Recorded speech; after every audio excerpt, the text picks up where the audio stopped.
Chapter 76. In the colorful Asgard, the resplendent Asgard is full of luxury and nobility. In the historic halls of Asgard, Loki stood under the stepped throne, looking indifferently at the throne that symbolizes supreme power, and now he is already qualified to sit on this position. Loki, who has been longing for this seat, is not as happy as he imagined. The Asgard warriors guarding outside Asgard looked a little strange. Loki, the interim authority, seems to be a little different from before. Just muttering in my heart. After all, compared with Loki, Thor should be the one who should be the king. They don't know why the wise Odin exiled Thor, but they still questioned Odin instinctively. At this time, 487 outside Asgard, several figures settled down. 3 men and 1 woman are wearing armor, each with its own characteristics. Seeing these 4 people, the guard immediately raised his right fist to his chest to show respect. The 4 nodded without talking nonsense, and went straight into the Asgard hall. Seeing Loki, who seemed to be looking at the throne with his back turned to him, a stout man with long braided beard yelled. Loki, Heimdall said he saw you on Earth, did you see Thor? Why does Heimdall later say that Thor is missing? Walls, my brother, don't be presumptuous in Asgard. Another man who looked quite elegant reminded him to stop his good brother from yelling in Asgard, which is disrespectful to Odin. The latter touched his head honestly, and grinned after realizing it. Oh, Fandral, thank you for reminding me, I'm too worried about Thor. Advertisement. The only female with heroic and beautiful eyes rolled her eyes, ignoring this idiot. The 4 of them walked up to Loki, and the woman said, Loki, what happened in Midgard? Heimdall said that some power suddenly blocked his eyes. When he saw it, Thor was no longer there. What happened here? The other 3 also looked at Loki with concern. The latter turned around slowly, and when they saw his expression, the 4 of Fandral thumped in their hearts, because Loki's eyes were red, full of resentment and sadness. Feeling something bad, Walls immediately took a step forward and asked, Loki, what happened to Thor? Loki's tone seemed a little choked up, with great sadness. Thor is dead. Rumble. This sentence made the 4 of them stiff like a bolt from the blue in an instant, and Wall's voice immediately raised a few decibels. His eyes were like copper bells, and he roared in disbelief, impossible, Thor can't probably dead, there's no way someone in Midgard could kill Thor, the best warrior of House Odinson. How did he die? Their chests kept rising and falling, and the 4 of them couldn't believe such a cruel fact at all. Fandral, who had always been known for his calmness, stopped the excited Walls. Walls, don't worry, let Loki finish. Unexpectedly, Walls threw away Fandral's arm and glared at the partner in front of him. Fandral, Hogun, Sif, we followed Thor to fight in the 9 realms, experienced cruel wars, and witnessed Thor's growth and strength with our own eyes. Now Loki tell me that Thor died in Midgard, the weakest place in the 9 realms, do you believe it? After finishing speaking, regardless of the reactions of his partners, he turned his head and asked Loki, is it you Loki? I know you have been jealous of Thor since you were a child. You have always wanted to ascend the throne. It was your conspiracy that Thor was exiled by Odin. The most let Thor you are the one who died. The expressions of Fandral, Hogun, and Sif changed drastically. Before the 4 of them were exiled in Thor, Loki had been suspicious of him since he suddenly took power. Originally they wanted to go to Midgard to find Thor, but now that something like this happened, Walls said it directly. This accusation is not usually serious.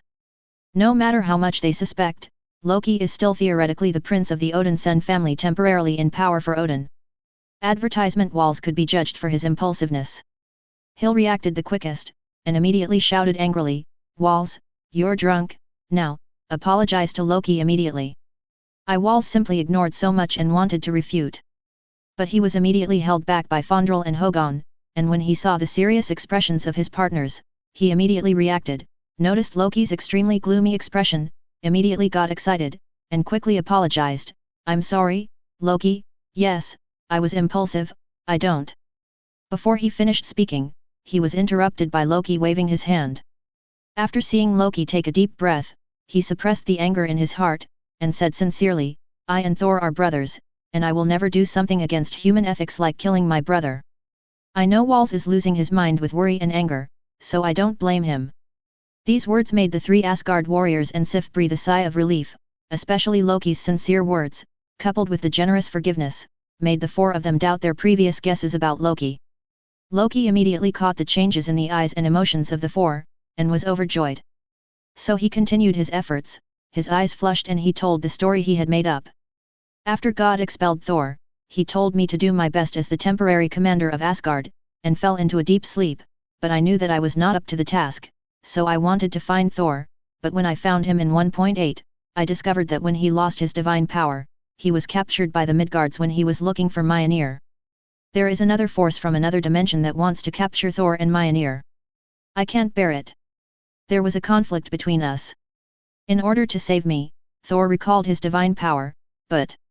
Speaking of this, Loki seemed a little unable to bear the death of his brother, and his tone was a little choked up. Listening to Loki's description, the three warriors of Asgard and Sif couldn't help but their eyes turned red. Loki's words are reasonable, no matter how they don't believe it, and with Heimdall's description, only this kind of explanation can make sense. Thank you guys for your monthly tickets and flowers, thank you for reminding you to change tickets, thank you for your support, and please subscribe. Please subscribe. Please subscribe. Advertisement. Chapter 77. Val's roar resounded through Asgard. The people of Midgard dared to kill the prince of the Odinson family.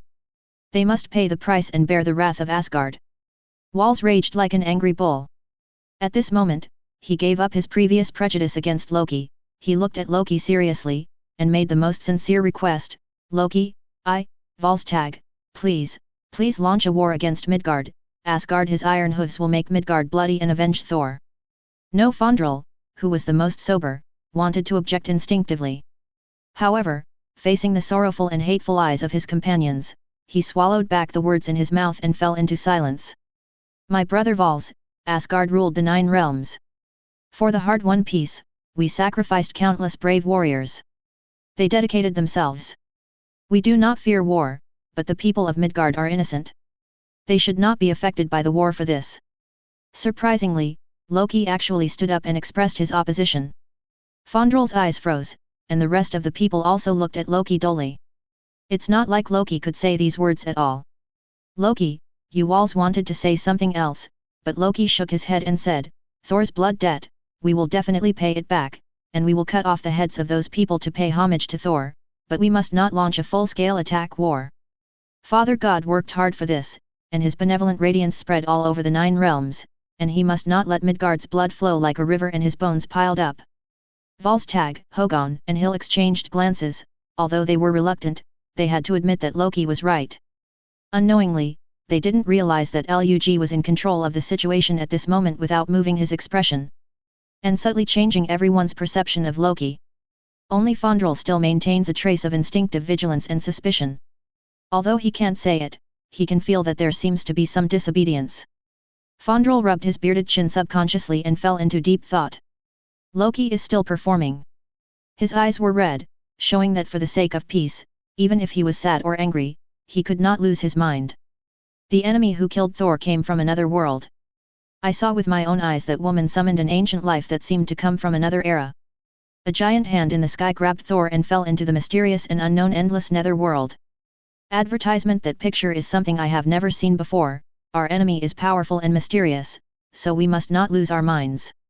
Volstagg was moved by Loki's words, he calmed down his anger a bit, took a deep breath, and said in a deep voice, no matter who they are or where they come from, I must cut off his head with my own hands and take out his heart. That's right. As Sif, who has always maintained love for Thor, the only word in his mind is revenge. She swore that she would spend the rest of her life pursuing and revenge. An enemy from another world, where did it come from? Could it be some of our former opponents? Fandral recovered from his contemplation and asked suspiciously. It stands to reason that the border has already been conquered by Asgard. There may be rebellions from time to time, but they will soon be conquered by Asgard's army. As strong as the Frost Titan family, the Flame Titan Suturt was maimed by Asgard, so there shouldn't be any strong ones. It would be okay if Thor lost his divine power, but Loki said that Thor recalled his divine power at the last moment. What kind of enemy would easily kill Thor who regained his divine power? But beyond the 9 realms, Asgard has never been involved, and was the former opponent of the king of God Odin. But that was too long ago to be verified at all. Based on the records of Odin's life in Asgard's historical code, Odin's enemies were basically killed in the records. Where did a powerful enemy emerge from? The rest were also puzzled. Loki gave the answer, holding Gungnir and tapping lightly on the ground. Boom! The green light curtain spread from the ground to Asgard's surroundings, and in an instant, the whole of Asgard began to change. Loki and even the 3 warriors of Asgard, Sif at the moment, were placed on a yellow sand plain. The dark clouds in the sky thundered wildly. What was presented in front of Walls and the others was a scene that shocked them. Advertisement in the sky ahead, Thor holds Mjolnir in his hand, entwined with lightning and bursting out a terrifying lightning storm towards the ground. Endless lightning ravages this poor land. Under this lightning frenzy, a group of people on the ground who turned into light beams and ran for their lives could be clearly seen. They have also seen this kind of scene before. When they were fighting in the 9 realms, the enemy fled in embarrassment under the thunderbolt. And Walls, who have followed Thor for thousands of years, are sure that the current Thor's strength has surpassed that of the past. It really showed the demeanor of the future king of the Odinson family.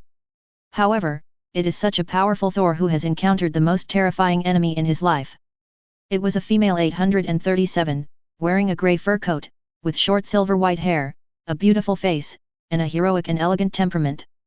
The next moment, the earth shook and the mountains shook. Under the shocking eyes of Walls and the others, a huge amount of crack opened in the earth, dark particles and yellow sand flooded the sky, and a huge hand in iron armor wrapped around endless souls of the dead and the ghost grabbed at it. Thor. Just looking at it, it seems that the soul will be frozen by the terrifying death breath. The same is true for Thor, who just watched as he was grabbed by the giant hand and completely disappeared without any disturbance. In the end, Thor's roar could be vaguely heard. "Run away, Loki!" The last voice of Thor dissipated as the big hand struggled to be sealed back into the mysterious ghostly rift by the chain in the rift. Odin on board, this is unbelievable. Seeing this scene, I murmured in horror. The visual impact brought by watching it with my own eyes is far beyond Loki's verbal description. Who the hell is she? Is she from Helheim? Hogun was equally shocked. The green curtain slowly rippled, and all the pictures disappeared. Please subscribe. Subscribe. Subscribe. Advertisement. Chapter 78. Because of Thor's death, the whole of Asgard immediately fell into turmoil. The angry warriors of Asgard were saddened and outraged by Thor's death. For thousands of years, Thor led them to fight together to clear up the rebellion in the 9 realms. Thor's strength, pride, and unique personality charm conquered Asgard. Even the gods of the Aesir Protoss, except for a very few gods, most of them support Thor. All warriors, gods, and people of Asgard believe that Thor will be the most powerful king the Odin sons have ever seen. It's just that when Thor was in full swing, Thor suddenly offended Odin and was beaten back to mortal exile. Very sorry and very puzzled. They can't question the great Odin, but they believe that one day Thor will return to Asgard and lead Asgard to greater greatness. But, on that day, Thor's younger brother, Loki, suddenly summoned everyone, and announced news that everyone could not believe on the rooftop of Odin Square in front of Asgard. Thor is dead. He died at the hands of a powerful enemy. No one could believe it. How could the mighty Thor die? But it wasn't until the Queen appeared in person to confirm the news that everyone had to believe that the powerful Thor, who could drink with any warrior, just died in battle. Sadness, anger, hatred, and all kinds of emotions permeated the whole of Asgard. Countless people shouted to avenge Thor. The enemy's blood, corpses, and heads are to be used as sacrifices to Thor, and the fanatical atmosphere of war is filling everyone's hearts. Asgard's anger needs blood to quench it. At this moment, Loki, who concocted this scene, came to his bedroom alone after comforting his grieving mother Frigga in Asgard. As a prince, he has a spacious and luxurious bedroom. On the balcony, Loki was wearing exquisite and gorgeous clothes, looked up at the night sky, and said without looking back, "Is this the scene you want to see? Advertisement, it's what you need, my dear prince, congratulations, you will be on the throne in a short time." Behind him, LeBlanc's familiar voice suddenly came. Loki turned around and looked. LeBlanc was sitting on the stone railing of the square balcony, sipping a glass of wine elegantly, took a sip, shook the glass, and shook his head slightly. "I don't like your wine, let me. I thought of the Fruljord. But you and I can't hide it from Odin." Loki didn't explore where the Fruljord was, but instead considered what worries he had left now. In the past, he thought that he could hide the old Odin who was already dizzy, but since he was in Midgard, he finally understood that Odin is still the same Odin. His city, the scheming was far beyond his imagination. The years had taken away Odin's strong body, but not his brain. No, he will believe it. LeBlanc said confidently. Because he has to believe in you and needs you. 11 Loki chewed on the meaning behind this sentence silently, and after a little thought, he knew why LeBlanc said that. Thor's death has become a fact, and the fact is that Thor died at the hands of LeBlanc, and he is not lying on this point. The most important thing is that Odin is already old, so what if Odin guesses the role Loki plays in it and is glorious? He will be angry and sad, but he is a late king after all. As a king, he needs to consider how to stabilize Asgard. He has no time to choose a new king to rule Asgard. He didn't want to see Asgard fall into turmoil, which would ruin the Odinson family's foundation. Having figured this out, Loki looked deeply at LeBlanc. This woman is terrifying, not just because of her strength, but because of her wisdom. After a short contact, I have a thorough insight into the situation in Asgard, and I also have an insight into Odin's current helplessness. And, extremely decisively, let Loki put all the blame on her. Just to put Loki on the throne. Loki is not happy about becoming king, on the contrary, he is more disturbed. All investment is just for more benefits. He shouldn't understand this too well. Advertisement: this woman had invested so much in him, and even considered herself as the object of revenge for the entire Asgard, to wash away all his stains and help him become king, so what she asked for was probably more than he imagined. But Loki can't turn back now, he is like a prey, caught in the spider web, unable to break free. He's already in LeBlanc's hands. At this time, Lug was no longer hiding his extinguishing method. Can you tell me, what do you want from me, or what Asgard can do for you? I like your frankness and wisdom. LeBlanc really didn't care about the question Loki asked again, but said appreciatively. She valued Loki, and what she valued was Loki's character, cunning, suspicious. Such people are often very smart. The smarter people are, the more they think, the more suspicious they are, and it is difficult to control them. But she likes such a person very much. She enjoys a little bit of seduction, charm, and conquering this kind of person's sinking, and finally kneels at her feet and kisses her boots. Just like an excellent bartender, he adjusts the brewed wine to the desired appearance bit by bit. She hooked her pink lips, and a charming smile emerged, which was enough to make all men sink, but not only was Loki not charmed, but his heart was agitated. He was a little afraid of this woman's smile now. Every time he laughed, he felt this woman wants to cheat him. Loki would rather she be more comfortable with a cold face in the future. At this time LeBlanc spoke, and said charmingly, I want you, and the whole of Asgard, to kill someone for me in the future. Whose servant? Maud Caesar. When LeBlanc spat out the name, Lug's pupils suddenly shrank. He looked at the woman in front of him in horror, and lost his voice. Maud Caesar? Is that the owner of the hand you summoned? Yes, exciting. Under the moonlight, the pale witch blinked mischievously. This gave Loki a chill in his heart. Thank you guys for your support, please subscribe, subscribe, subscribe. Advertisement. Chapter 79. Lyon was wearing a cool black t-shirt, a necklace hanging around his neck, and sunglasses in his eyes, leading a girl in a simple fashion style to play in the central square of Oaxaca, Mexico. It is a famous historical and cultural city. The trading center of the agricultural and pastoral areas and mining areas in the south has industries such as flour, oil extraction, and textiles. The handicraft industry is relatively developed, especially famous for felt cloaks and jewelry. Home of the famous Indian President Juarez. There are many colonial buildings, and there are ancient cultural sites of the Mixtec and Zapotec people nearby. The first impression of Tile City is that it is colorful. The houses on both sides of the street are colorful, with high saturation bright colors intertwined and embellished, as if God overturned the palette, bright but not dazzling, coupled with blue sky, bright sun, green trees, red flowers, like a watercolor painting, it is pleasing to the eye. The central square located in the heart of the city is just between the two rivers running through the ancient city, hidden among dense and towering trees. The ancient city radiates around the central square. To the north is the main church built in the 17th century, to the south stands the state government office building, and to the east is the sightseeing pedestrian street that best embodies the style of Washi. Strolling in the ancient city, you can see exquisite colonial buildings, squares, museums, street parks, and botanical gardens with hundreds of Wazoo characteristic plants forming the green lungs of the city. The 833 churches of Santo Domingo, the former residence of Juarez, the 1,000-year-old trees, and the petrified waterfall make this city full of exotic charm. The historical and cultural landscape, which is relatively new to Lyon, at least satisfies a major shortcoming of his previous life when traveling abroad. Needless to say, human civilization may be a backward civilization compared to the universe. But in this universe, the earth is also extremely difficult. The ancient gods, the god of black magic, etc., all originated from the earth. On this planet, there are many hidden secrets. As far as this city is concerned, Lyon feels that there are hidden ancient secrets and auras. Although it is very thin now, Lyon can still be keenly aware of it. It's just that Lyon wasn't particularly interested in it. He is too lazy to explore the source, or to him, these ancient legendary secrets will feel mysterious to some ordinary people who don't know the truth. For him, it is at most a stage for making troubles one day, and when he has a whim, let this become the center of the world's focus storm. Give the old city the New York treatment.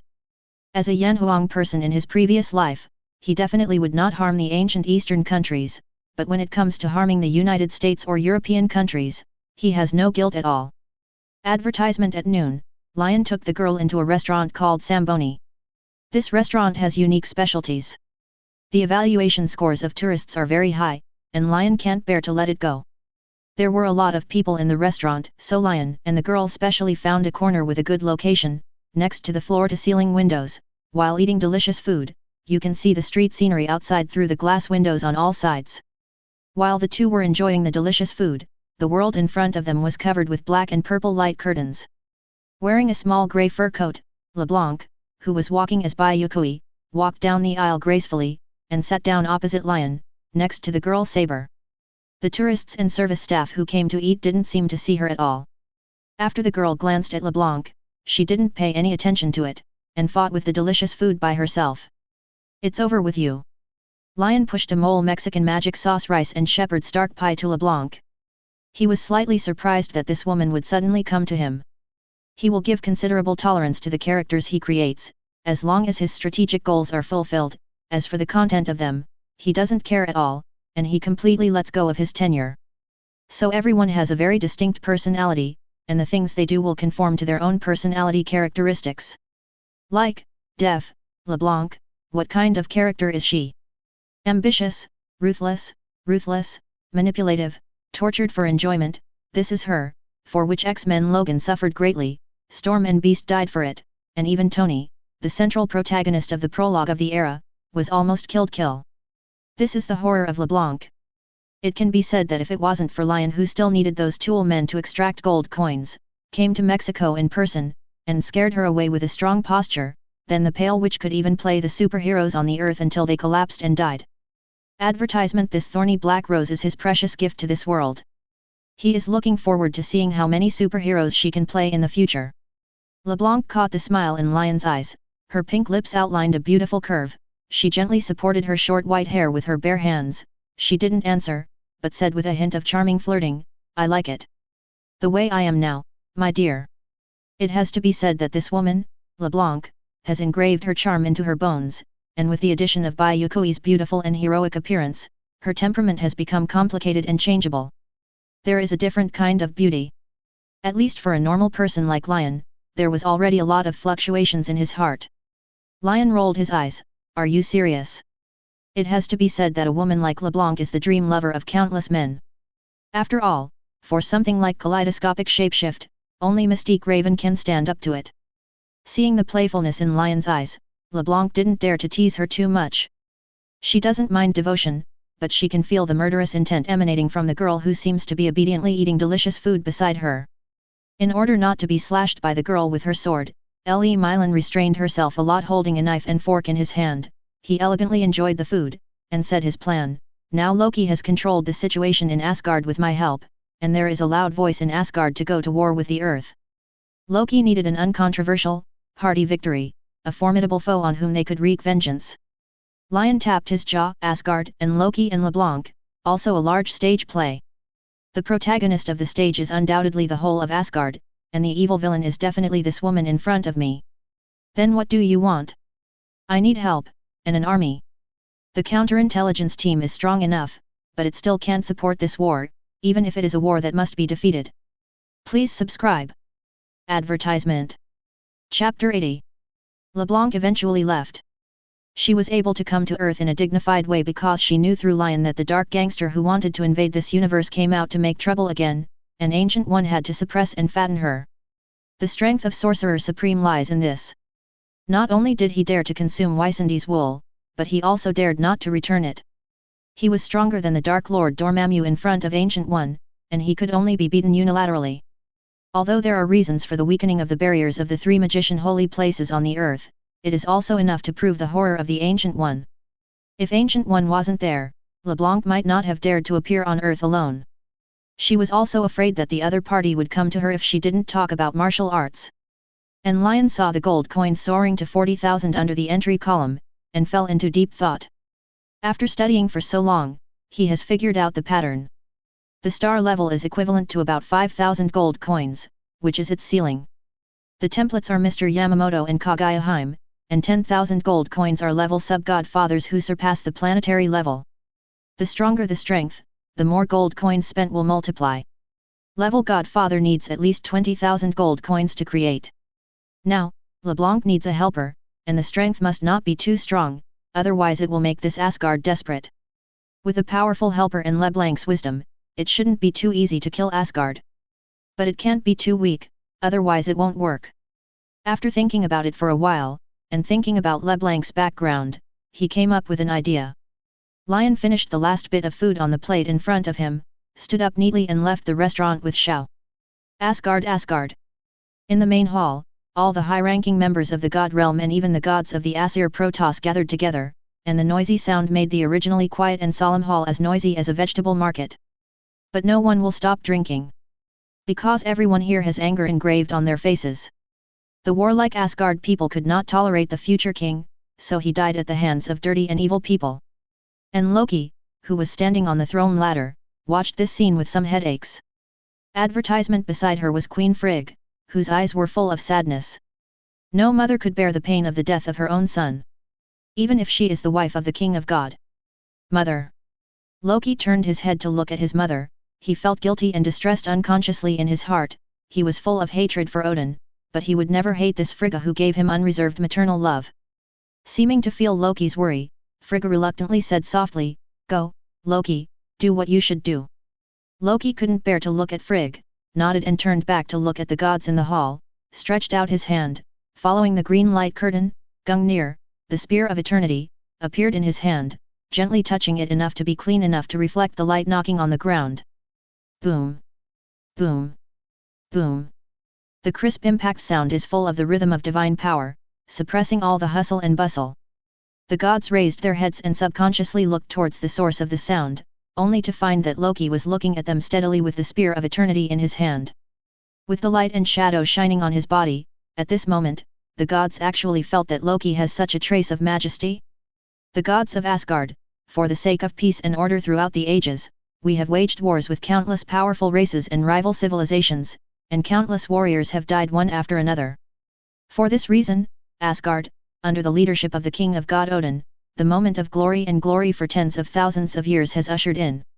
In this glorious light that spreads all over the 9 realms, when peace comes, we let go of killing and show mercy, but when someone offends Asgard, we will pierce the other's heart with a sharp blade and cut off their heads. Thor. Odinson, originally the pride of God's domain, is also the future king of God's domain. He should have succeeded Odin and lead us to greater heights, but he died in Zelt. Now, should the angry God's domain raise its swords and guns to avenge the enemy? Tell me. Loki's seemingly calm but subdued voice resounded throughout the Asgard hall. The gods were astonished and understood. As Thor's brother, Loki's anger is definitely justifiable. Revenge. Revenge. Revenge. No one can kill the future king of the death god domain. Advertisement revenge. Loki's words were like igniting a barrel of fire oil, instantly detonating the wrath of the gods. Everyone stared at their blood-red eyes, their faces were flushed, and the veins on their foreheads and necks burst into hissing roars. The terrifying sound wave shook the entire Asgard hall for a moment.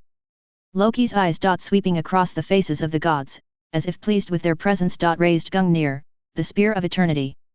This move also made the gods subconsciously shut their mouths and look eagerly at Loki. Death in battle is our home in Asgard. We are not afraid of death. Our souls should ascend to Soul Castle. Every one of us, a warrior, longs for this day. However, Thor is different. Thor was killed by an evil ancient life, took his soul. This should not be the home of an Asgard warrior. His body should be buried in the land of Asgard, and his soul should go to the Soul Castle to award the gods. Take back Thor's soul, and wage a never-ending fight against the enemies of Asgard who dare to provoke them. Loki's majestic voice came to everyone's ears, like a thunderclap. The gods raised their arms and uttered their cries. Never die. At this moment, Asgard's huge war machine began to operate. Groups of legionnaires prepared their clothes, and under Loki's instruction, a large number of gods began to roam the 9 realms looking for enemies to kill you. LeBlanc. The legendary careerist from another dimension world. Cruel and ruthless, greedy and tyrannical. And any subordinate who found LeBlanc or even came to LeBlanc was not allowed to act without authorization. And Loki, leading the 3 warriors of Asgard and Sif, went to the earth under the teleportation function of Gungnir, the eternal gun. A confrontation between Asgard and Earth is about to take place. Please subscribe, subscribe, subscribe. Everyone seems to be entangled in the strength gap between the captain and Sesshomaru. It may be that they did not explain clearly, the article never said that the strength of the two is equal, it's just a collision of momentum. Righteous. Advertisement. Chapter 81. Mexico S.H.I.E.L.D branch base. A rapid alarm sound broke the calm of the base. In the information control room, with the sound of a few hasty footsteps, the door opened automatically, and Nick Fury and Natasha Romanoff walked in quickly. As soon as he entered the door, an agent immediately began to report to the chief. Sir, 50 kilometers away in the southern desert, a very strange Nenghuang fluctuation was detected. Call out the monitoring. After a few taps on the keyboard, the agent saw a picture appearing on the big screen in front of him. Seeing the bright colorful light beam and the figures of Loki in the beam of light, Nick Fury's one-eye flashed a cold light. Sure enough, it's here. Nick Fury guessed the follow-up development in an instant. If it wasn't for Lyon's accident that scared away the opponent 673 and made the opponent afraid, then there are not just a few people, but 3 armies.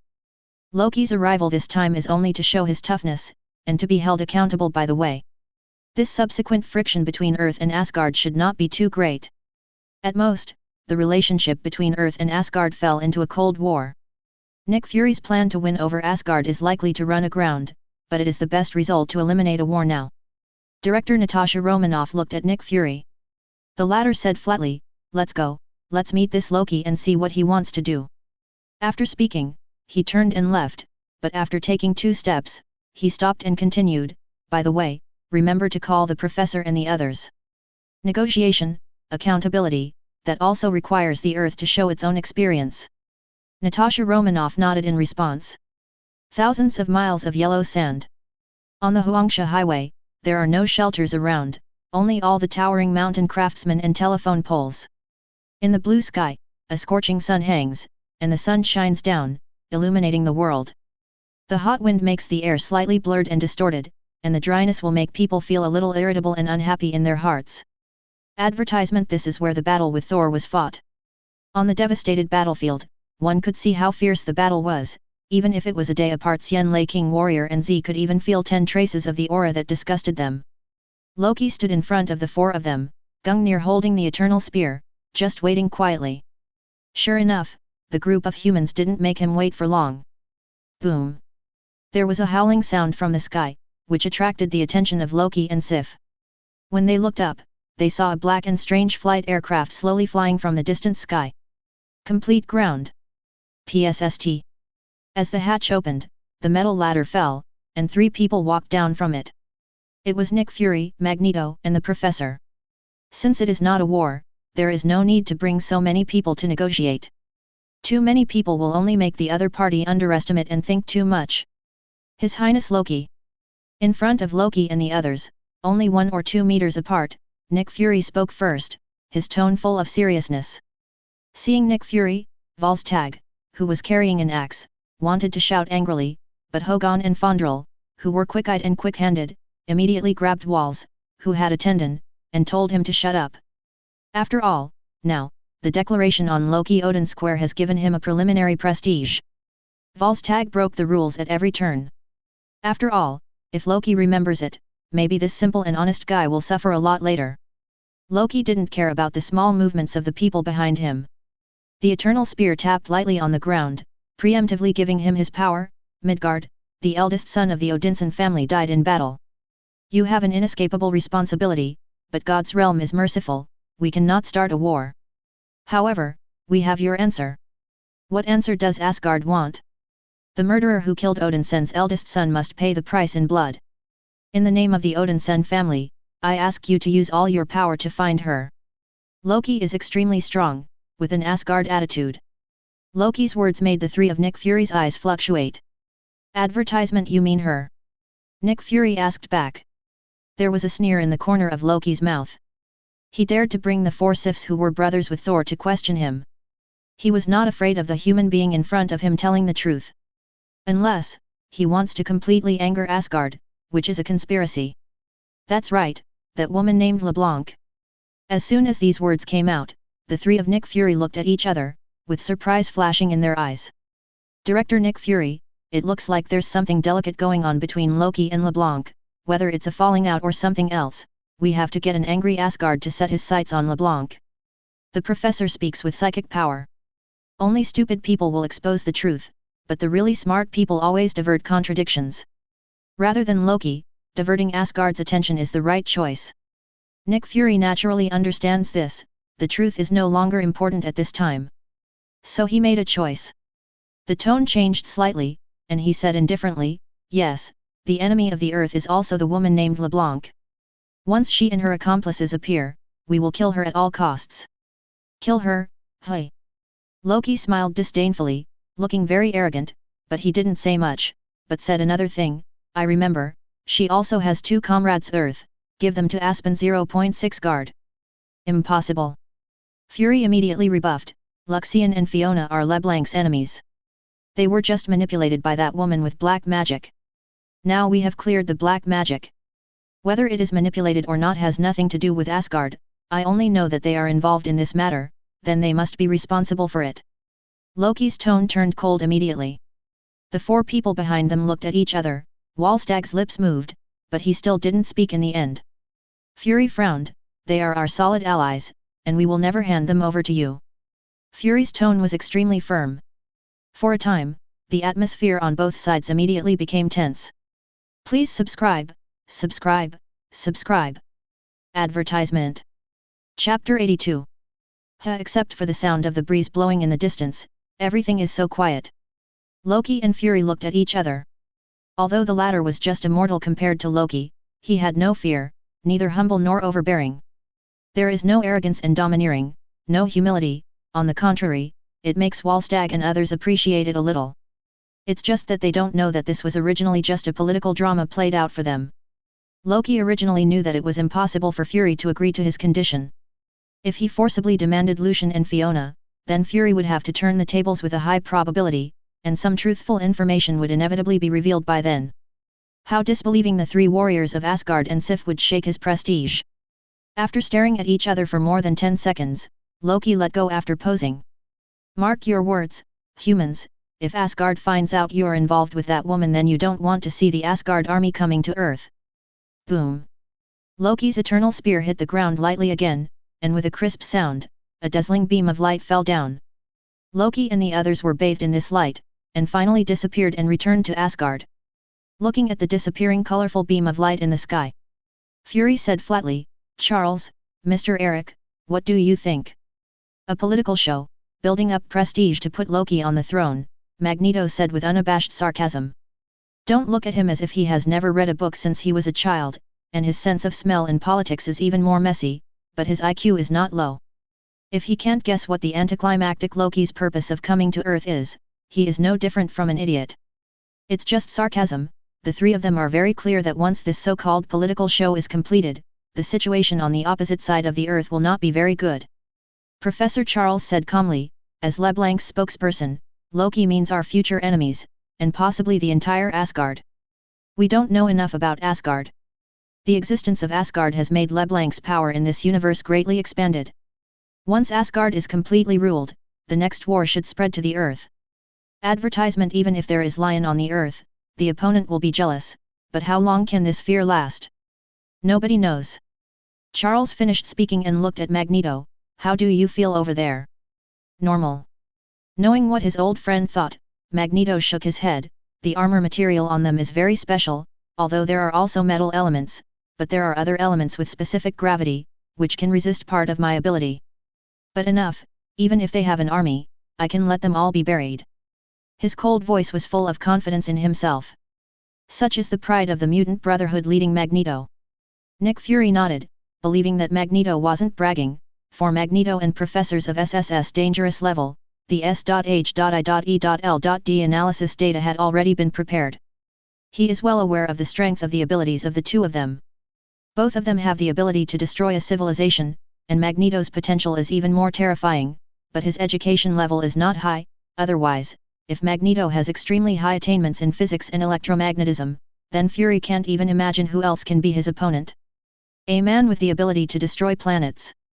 At that time, the entire human race will have to live under fear. Definitely, he will definitely not say this. Let's go. This conversation didn't waste much time, and the three of Nick Fury didn't want to stay in this scorching place any longer, and took the Quinjet back to the base of the S.H.I.E.L.D. branch. Similar to a military base, S.H.I.E.L.D's base equipment is not inferior at all. The military power here can fully support a war.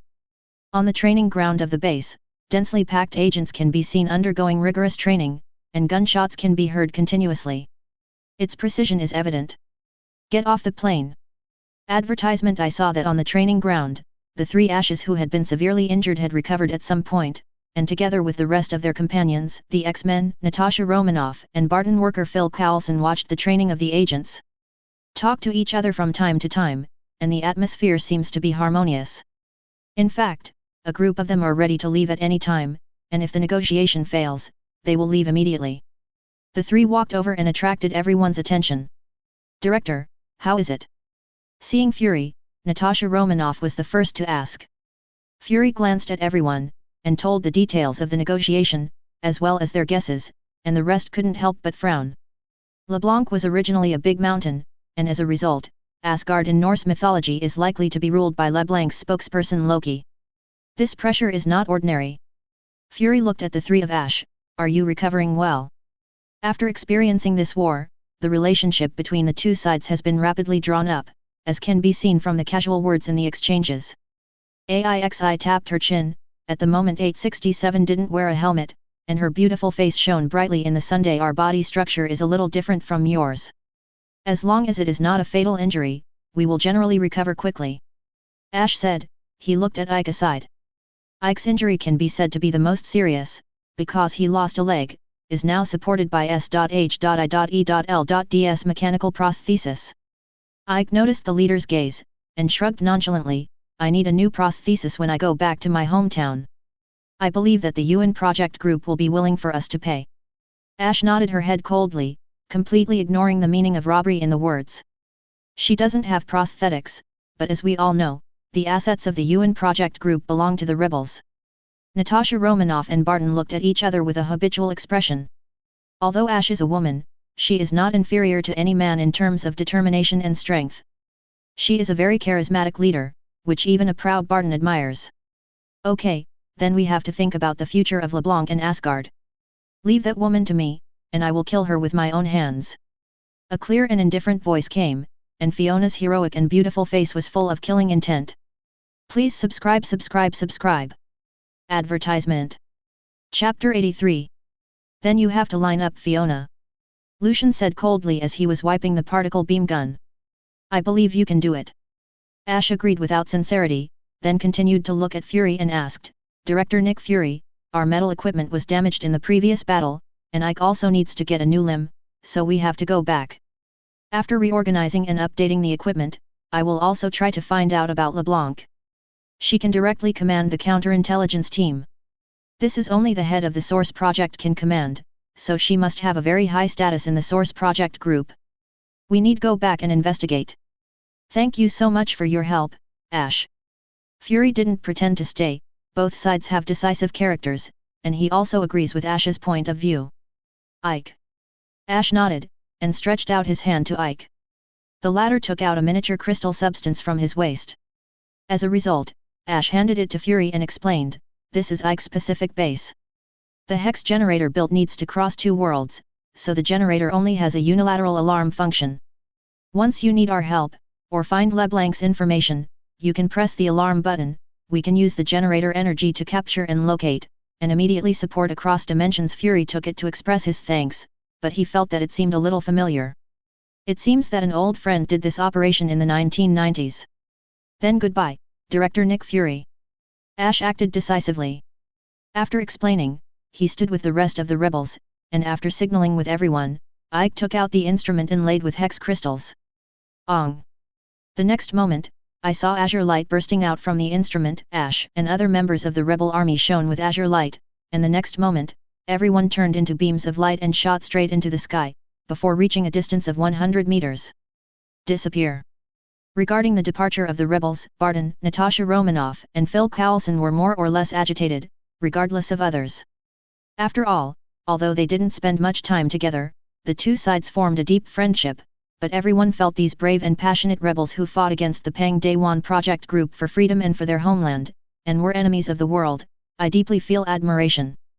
Especially Barton, who is also a shooter. The perception between Barton and Ash cannot be said to be insignificant.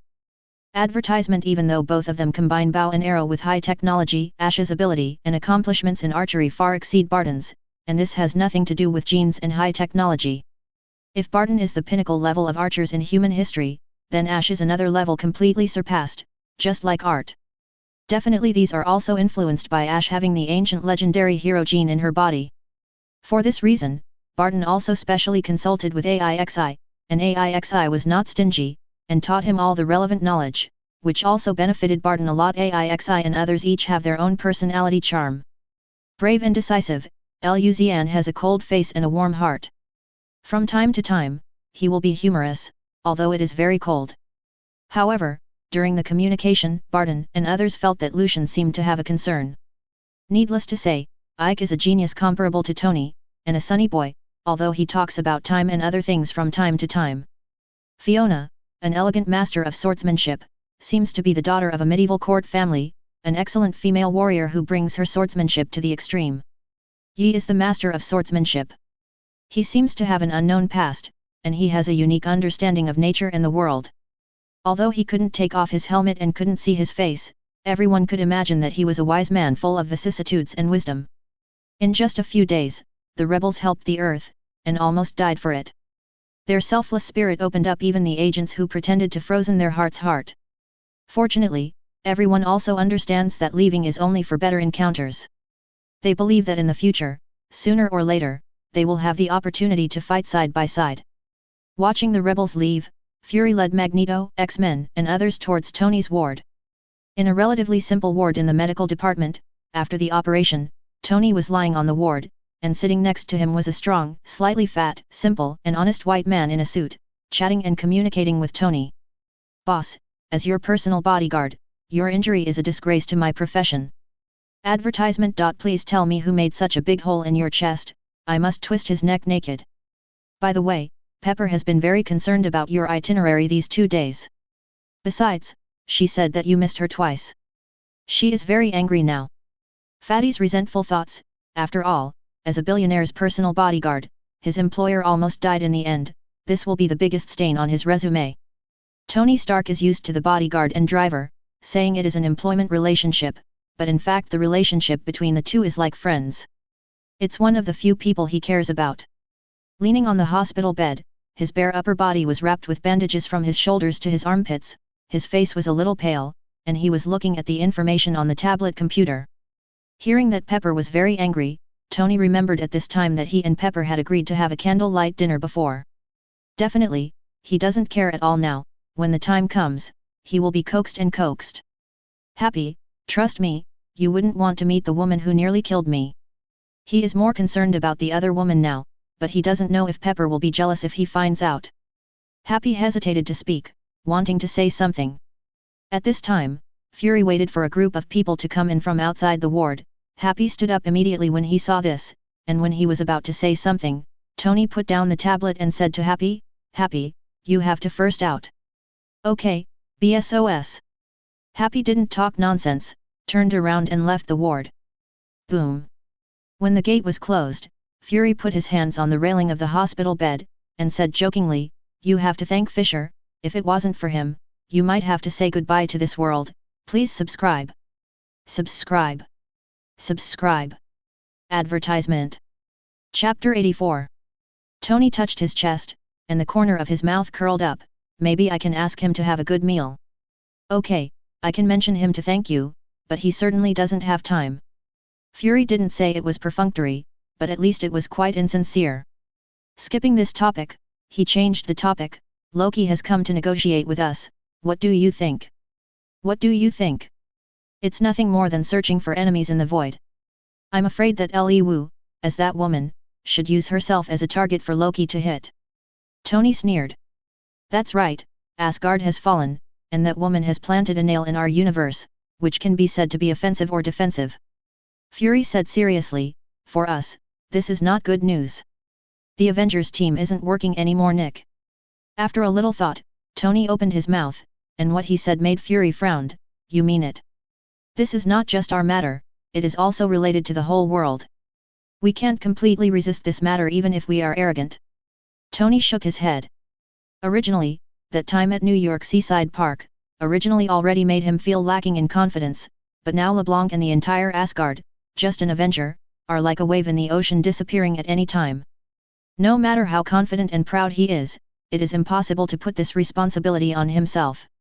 This is not responsible for the entire human civilization. He can't take this responsibility. Fury heard what Tony meant, and he also understood it. No matter how arrogant he was, he couldn't think that the group of people in front of him could solve such a big crisis. After standing up straight, he touched his chin and thought. This matter is related to the fate of the entire human race, against the forces from other worlds. Tony, do you have any ideas? An idea sprouted in his mind, but Nick Fury didn't bring it up first, but looked at Tony. Tony took out the tablet and tapped on it. Ong! The holographic projection screen appeared in front of everyone. "This is a plan. Earth Defense Force." Advertisement. Seeing this name, everyone immediately frowned. As they continued to watch, everyone's expressions changed.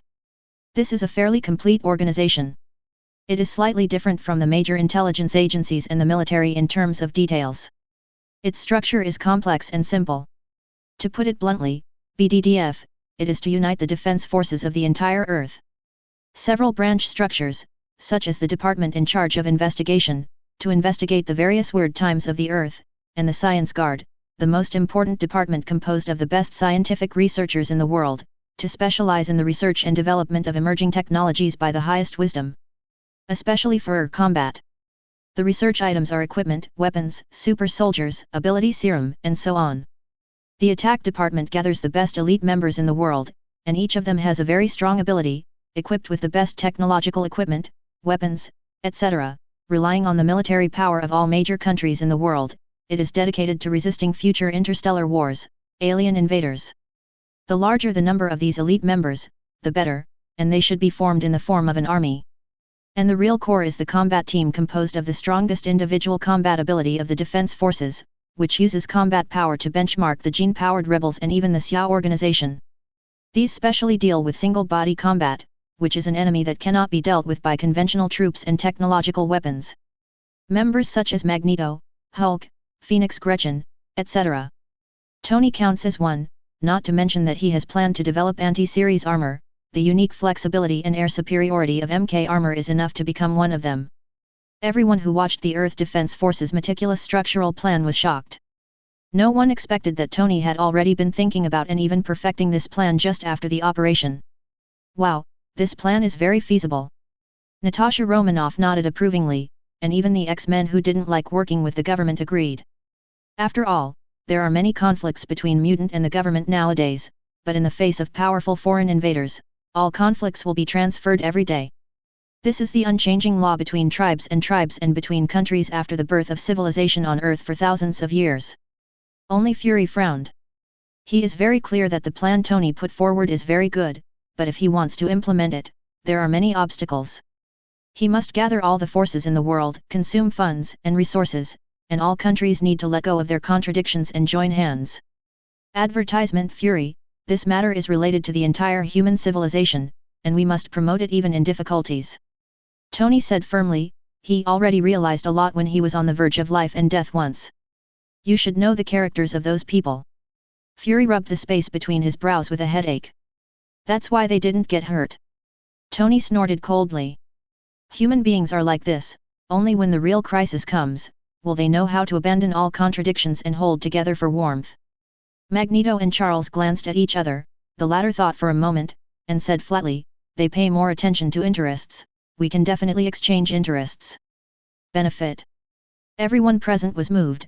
What kind of interests can make all countries unite together? Resources?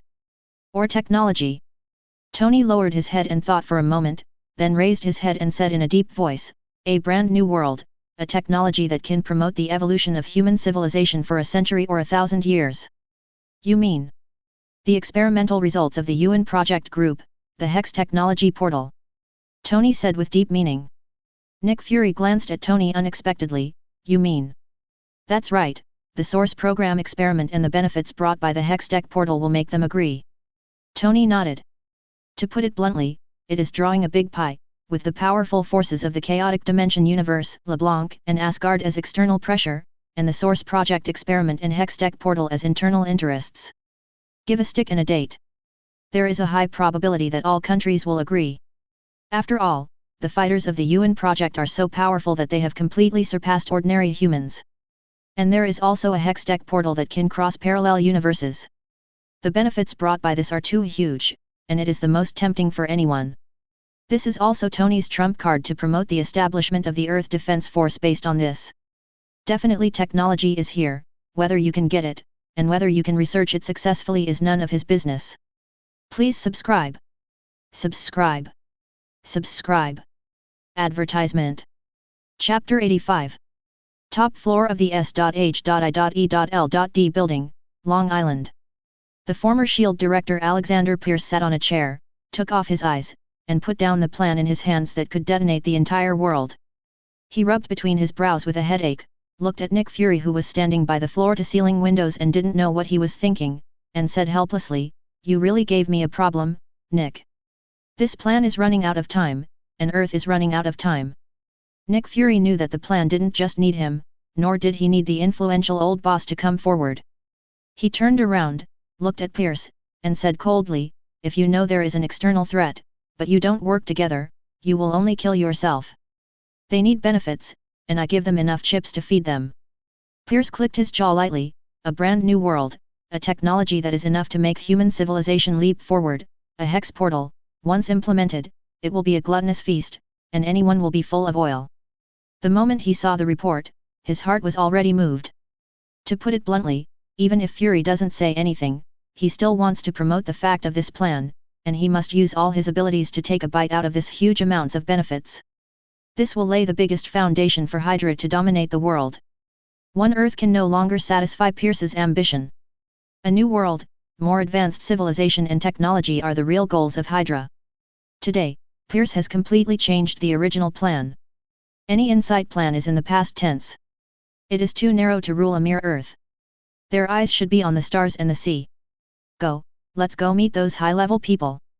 In the conference room of the White House in Washington, the President and a group of senior officials and congressmen of the federal government gathered here. The President sat at the main seat with his chin propped on his hands, looking at the senior officials and parliamentarians at the long round wooden table. The security director outside the door closed the door, and the meeting began. Nick Fury and Pierce are both in it. At the President's behest, Nick Fury used the projector to start broadcasting the encrypted information data. Advertisement: the battle at Seaside Park in New York, several wars in Mexico State, the three parallel universes of order, chaos, the mysterious and powerful Akatsuki organization, the stunning appearance of the Black and Holy Grail, the war between the girl's bear and the yellow ape, the UN project group, etc. The truth is in front of everyone. This made these high-ranking government officials couldn't help but set off a storm in their hearts, and their faces were full of horror. Especially when LeBlanc led the anti-espionage team to kill S.H.I.E.L.D. agents and X-Men, and finally learned that there is Asgard of Norse mythology in this universe under the dictation of Nick Fury. Thor came with the storm, stood in the sky, and summoned the mighty thunder to strike and wreak havoc on the earth. The final scene freezes when LeBlanc summons the terrifying iron-clad White Hand to crush the mighty Thor and drag him into the nether abyss. I buy karma. Finally, a high-ranking official couldn't help murmuring. Isn't it true that S.H.I.E.L.D can direct and perform it for funding? One of the congressmen questioned. These videos literally shattered his worldview. I have been living in the world of human civilization, and the scientific community has been arguing about whether there is an alien civilization. Fortunately, not to mention aliens, people from parallel universes are now coming to the Earth. Not only that, but also Norse mythology also appears. The well-known Thor, the evil god Loki, the king of god Odin all really exist. The rest of the eyes flickered and remained silent. They are not suspicious, but they are very clear that S.H.I.E.L.D is not inferior to any agency, even the military, in the funds allocated by the government Congress. It will also not use this easily exposed method to defraud funds. That is, in How Not to Believe, these are facts. After Nick Fury and Pierce looked at each other, the latter took the opportunity to stand up and began to describe the plan to form the Earth Defense Force. And when this plan was proposed by Pierce, immediately encountered opposition from many people. I object, this matter is too involved, we need to rediscuss. That's right, the establishment of the Earth Defense Force is related to the fate of the entire planet, we cannot be hasty. Asking for flowers. Advertisement. The opposition believes that this matter needs to be renegotiated. To put it bluntly, they have not seen any relevant interests. Not only does the United States need to spend a lot of resources and money, it may also waste time.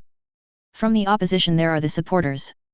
The commander of the U.S. Army slammed the table and said loudly, the military supports the establishment of the Earth Defense Force. As you said, external forces are ready to move. The Earth can announce the arrival of an era of crisis. We need to form our own forces and wait until the war.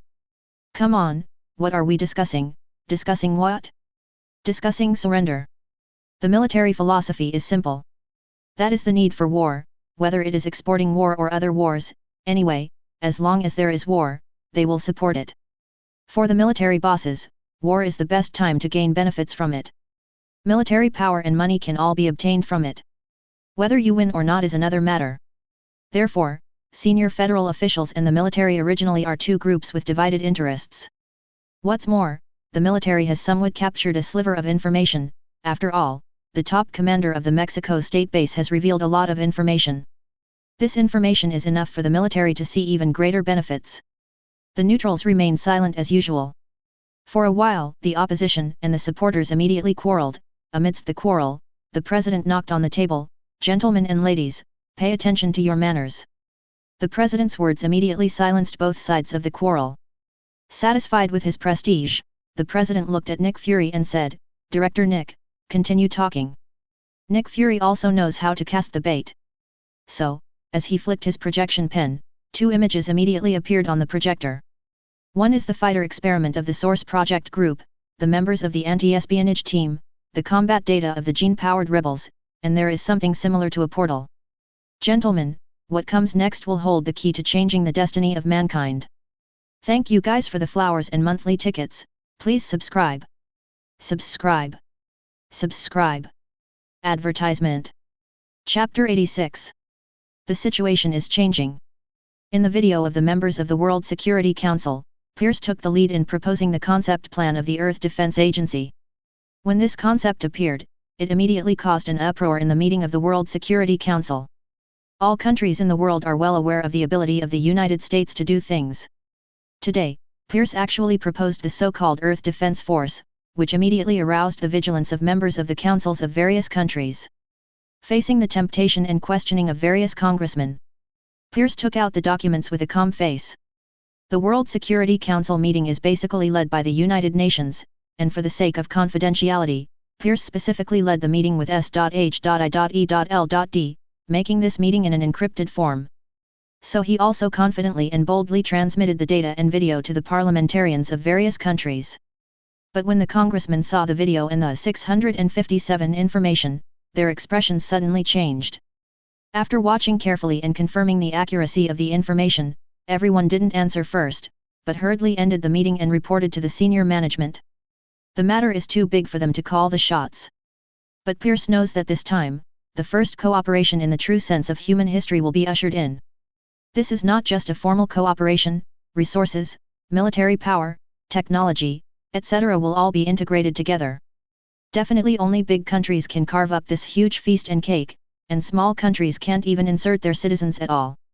Among them, Hydra is attached to S.H.I.E.L.D and will eat a lot. Pierce was in the meeting room of the S.H.I.E.L.D building, walked to the French windows, picked up the wine glass and shook it gently, with a fanatical smile on the corner of his mouth. Soon, this change will help Hydra set foot on the top of the world. Located 40 kilometers northwest of Mexico, an ancient ruined city in the civilized world, Teotihuacan, on a street named Decedent, Lyon and the girls Bear are eating local specialties with one hand and watching with great interest. At night, the confusing colorful lights are shot at the majestic pyramids and magnificent buildings, accompanied by beautiful music and commentary, which makes people feel as if they have traveled through time to that era and feel the trajectory and beauty of that era. Advertisement: the girl was eating food elegantly with her cheeks puffed out, while turning her small head as if looking out. When the nearby crowd saw the girl's beautiful face and temperament, they all cast amazed eyes. Lyon watched the buildings on both sides with great interest. The architectural style has Oriental characteristics, which proves the cultural integration between Mexico and the East in a certain era. While the two were strolling leisurely, the voice of an American CNN anchor suddenly came to Lyon's ear. Just at 4 p.m. yesterday, the White House issued a statement that a new round of UN summit will be held at the UN headquarters in New York, with 30 participating countries. The White House spokesperson pointed out that this summit will change mankind. History of civilization. According to the information we have received, the theme of the UN summit this time is to unite the world to form an Earth Defense Force. This makes us guess what happened. The federal government will suddenly propose to form an Earth Defense Force. The people on the whole street seemed to have been attracted attention, and they all stopped to give speeches to the host of the LCD TV hanging in the glass wall window.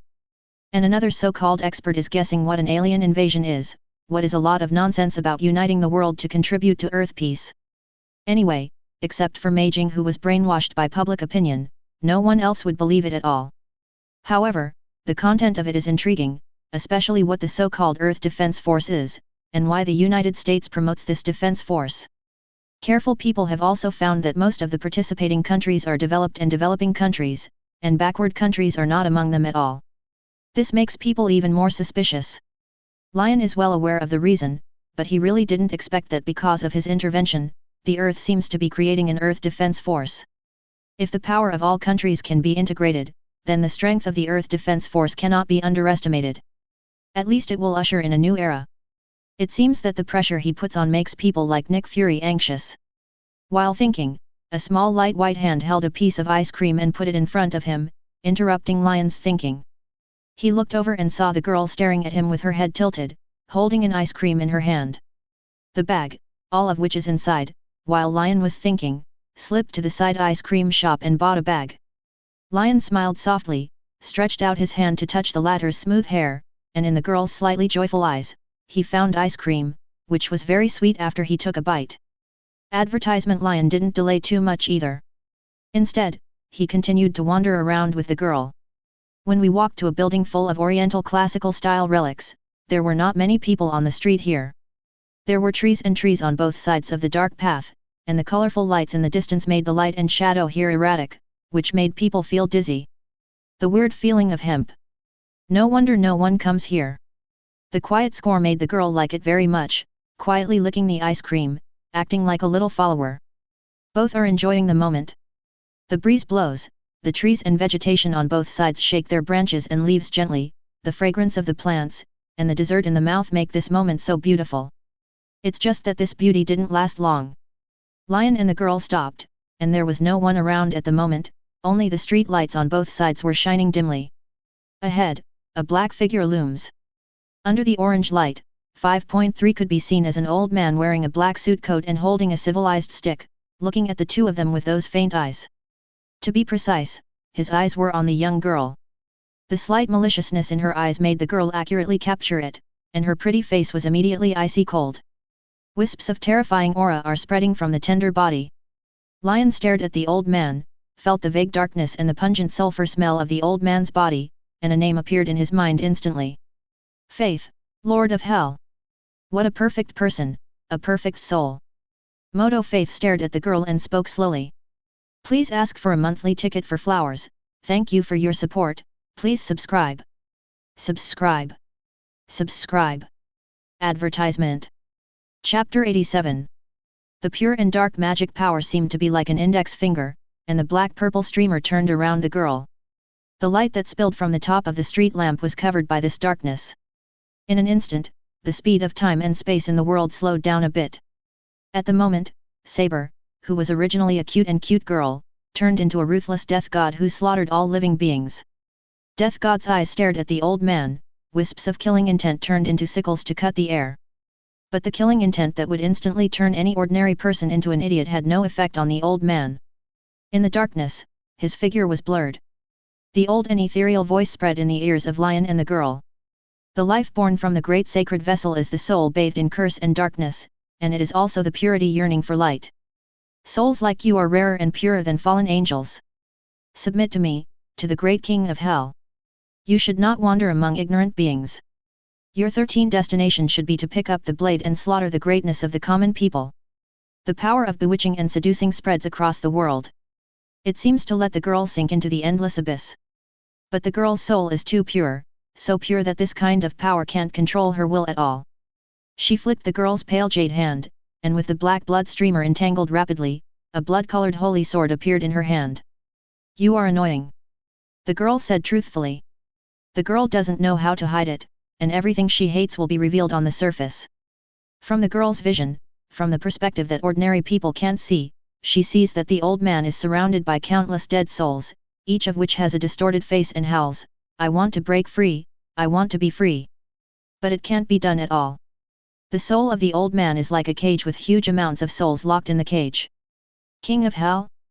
I think Lucifer, Satanish, Lord of Nightmare, those who call themselves Satan, won't recognize your name either. Me Faith Tor. Lyon took a step forward. At this step, the world seemed to be shattered suddenly. Advertisement. The temperature in the surrounding area suddenly began to soar.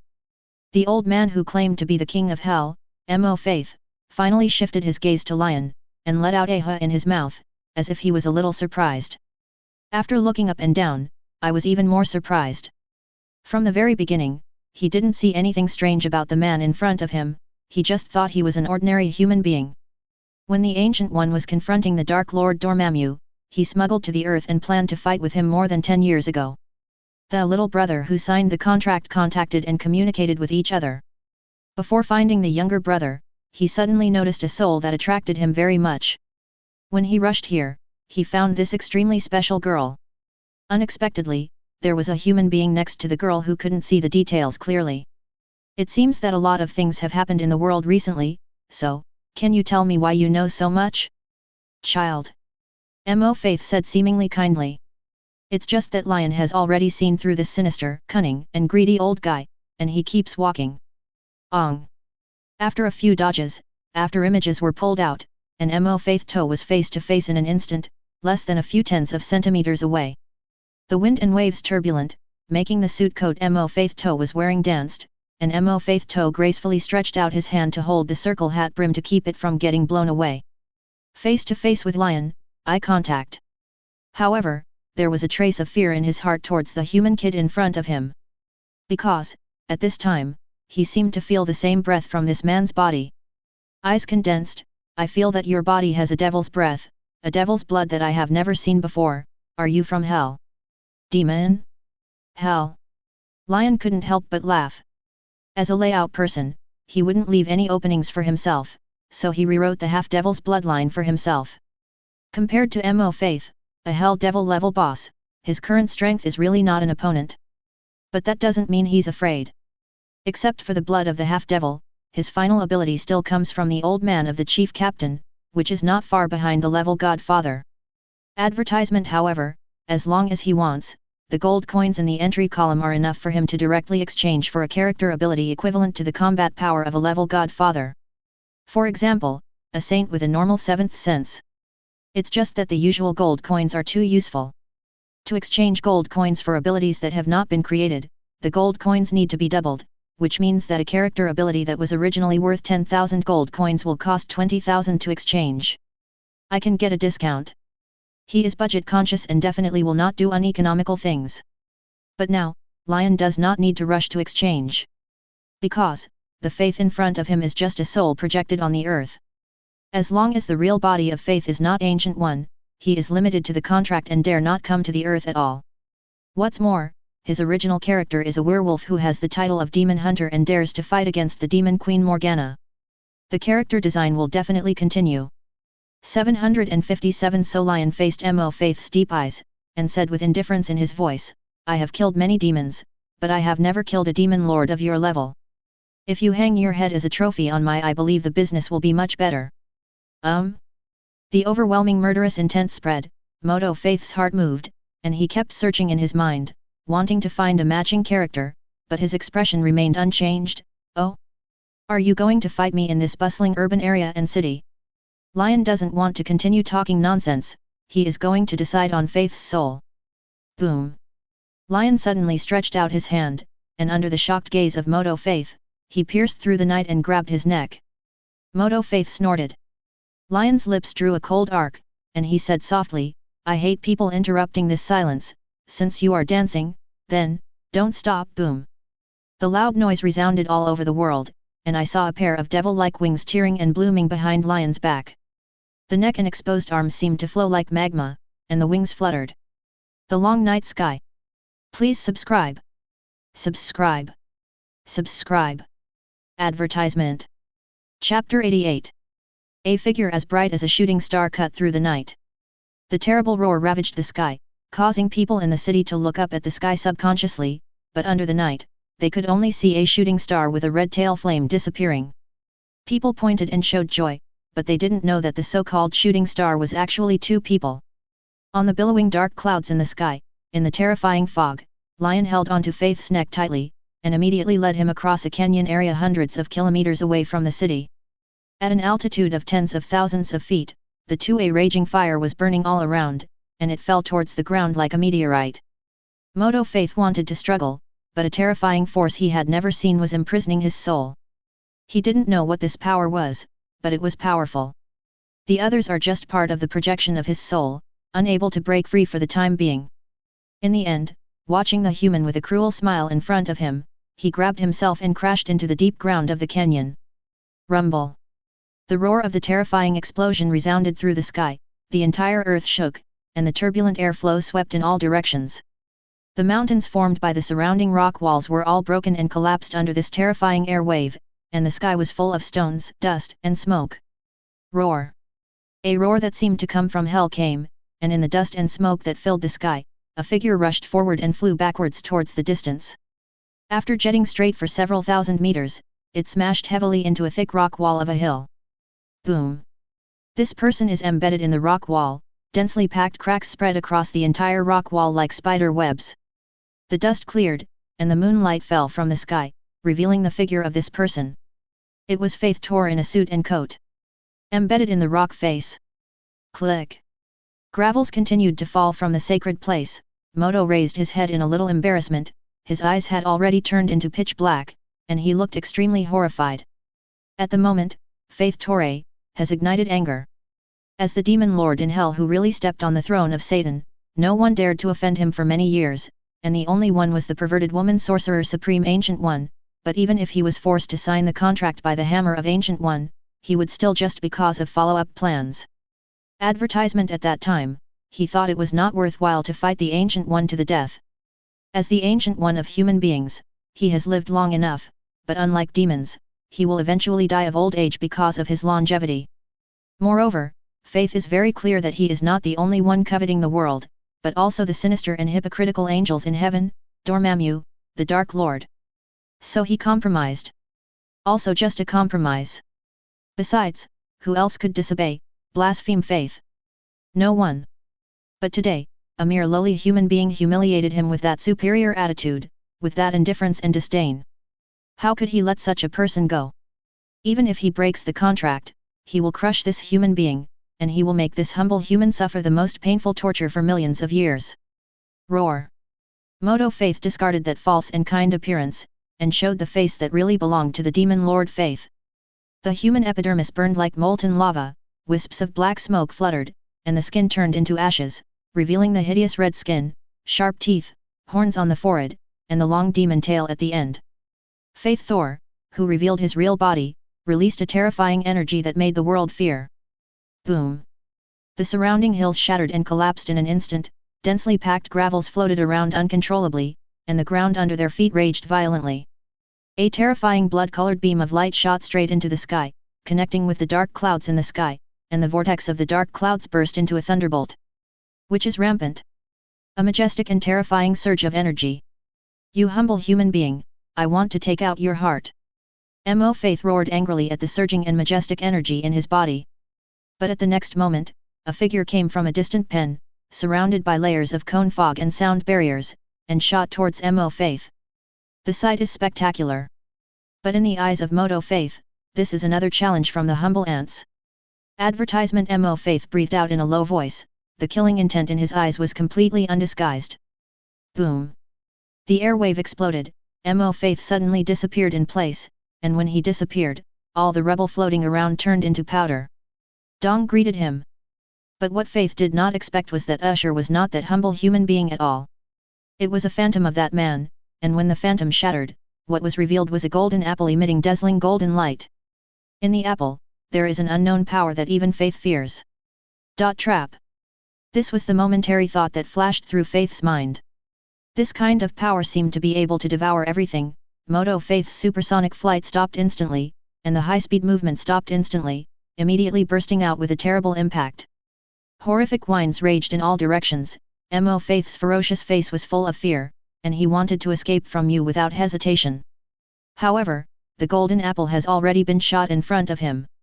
The golden apple shining with golden light, Li Deseo, transmits a terrible devouring power, making Mo Faith Toe's figure uncontrollable in this golden light immediately, and the body of the soul blurs and rotates into a viscous black streamer and is swallowed into the golden apple. Among the apples, in the streamer, one could vaguely see Mo Faith's face of fear, despair, and anger. 1 second before being completely swallowed, Moto's roar came from Faith. Cunning and despicable human beings, you will pay the price for this. Your family, relatives, friends, and everyone you know will suffer endless torture because of you. Before he finished speaking, he was completely sucked into the golden apple. It is like a thing isolated from the world, the vast golden light recedes, and the surface layer exudes a glimmer of light, floating quietly. Thank you guys for your monthly pass and flowers, thank you very much, please subscribe. Subscribe. Subscribe. Advertisement. Chapter 89. In the distance, Lyon stood on top of a mountain that hadn't yet collapsed, holding out his hand. He saw that the golden apple seemed to be spiritual, shooting towards him, pulling its long golden tail. Lyon took the golden apple in his hand and tossed it twice, muttering jokingly, "If you want to take out my heart, it won't be you, you can only hang quietly on the exhibit closet of the office. Believe me, not only a part of your soul, but also your main body will accompany you soon."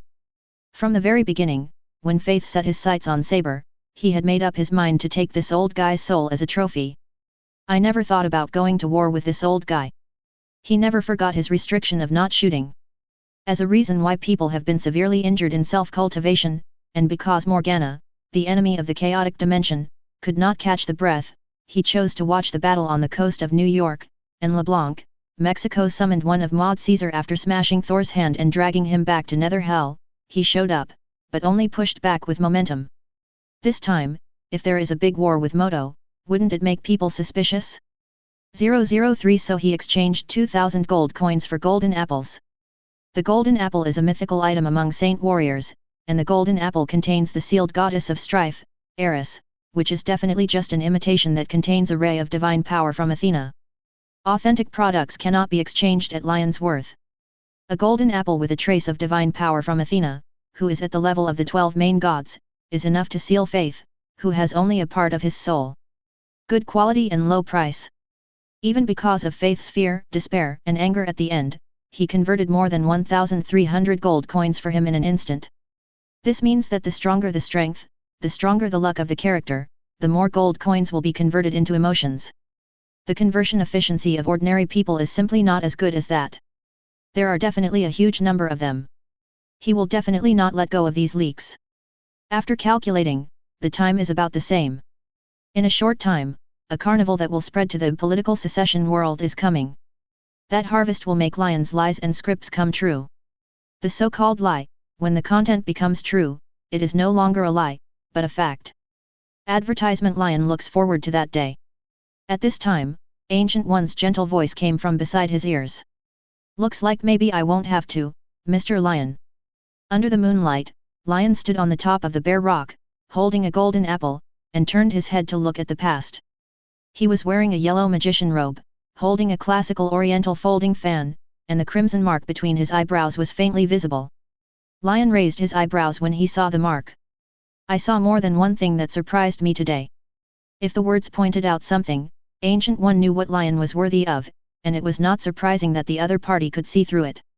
Ancient One opened the folding fan and fanned it lightly, walked over to Lyon side by side, and stood on the edge of the cliff to look at the Ming dynasty. A chaotic canyon. In fact, people always have limits. Ancient One's words are vague. But Lyon understood, but he just took a look at Ancient One and the slightly tired corners of his eyes before making a sound. It was Ancient One who spoke first. She turned her head to look at the golden apple in Lyon's hand, and said with a smile, "This thing looks very familiar." Golden apple. Lyon handed it over, and the latter took a look and felt the vast and huge unknown power in the golden apple, and couldn't help sighing in shock. Holy, bright, benevolent, vast, such power is true. I have only seen it from a certain great existence. No wonder it has the ability to seal ink faith. It's somewhat similar to the golden apple in Greek mythology in my mind. Ancient One returned, BDCD, back. That's it. But it should be destroyed, and it doesn't have such an ability. Ancient One was surprised, and then seemed to remember something. Could it be from that world? Lyon shrugged. Compared to this universe, that universe's Olympus is even greater. 17. It can be seen that you have disapproval of that God King. After speaking, Ancient One sorted out his words. Compared to the other side, this God King is curled up in the city of omniscience and holds silver parties every day. I don't need to look at such a person. Lyon's tone was full of disdain. Advertisement compared with the King of God of the Saints Ea, the so-called God King of this universe is simply incomparable. A god at the creation level can reach the single level at most in a peak period. How can it be compared? No matter in terms of structure, wisdom, and scheming, there is no difference at all. Sensing the deep disdain in Lyon's tone, Ancient One's calm heart couldn't help but surge up. Just how much difference does it need to make this man full of fear of Zeus from that parallel universe? I am looking forward to such a wonderful world. But I have to advise you to be careful, Ancient One Magician, that world will be much more chaotic than you imagined. Power, conspiracy, calculation, and war are more powerful than this universe less than. Thank you very much for your reminder, Mr. Lyon. Ancient One nodded his chin, and paused for a moment when he succeeded in shaking the fan, before giving a kind reminder. She glanced at the moonlight and said with a smile, "Then don't disturb your date today. I think that guy is getting impatient. By the way, I think this part of Faith's soul will make him angry, but because of the contract, he can't bear the price of breaking the contract, but I don't think he will let it go. If possible, I think it should be able to give some tests to those future heroes. You care about them." Lyon was really surprised this time. Unexpectedly, Ancient One shook his head. "If the original timeline is followed, I will wait and see, but I already have a premonition that the future has become unpredictable due to unknown changes. Such a crisis requires more strength and excellent heroes. Just like you, Mr. Lyon, you never take action, but you still guide them to grow from the sidelines, don't you?" In the end, Ancient One showed an expression of "I understand you," and finally his figure slowly blurred and disappeared. Lyon raised his eyebrows slightly. He didn't expect that Ancient One would think of him so much. He really did. Please subscribe. Subscribe. Subscribe. Advertisement. Chapter 90. Lyon returned to the girl Saber with his golden apple. Continue the journey of the two. As for Lyon's safe return, the girl was neither surprised nor worried, because she trusted Lyon more than her own life. She trusts Lyon to be able to do it all. And she needs to wait quietly for Lyon's return, and in fact, it does. The only thing that surprised her a little was the golden apple brought back by Lyon, which looked delicious, but Lyon told her that the golden apple could not be eaten, because there was a disgusting demon sealed inside, which would spoil her stomach.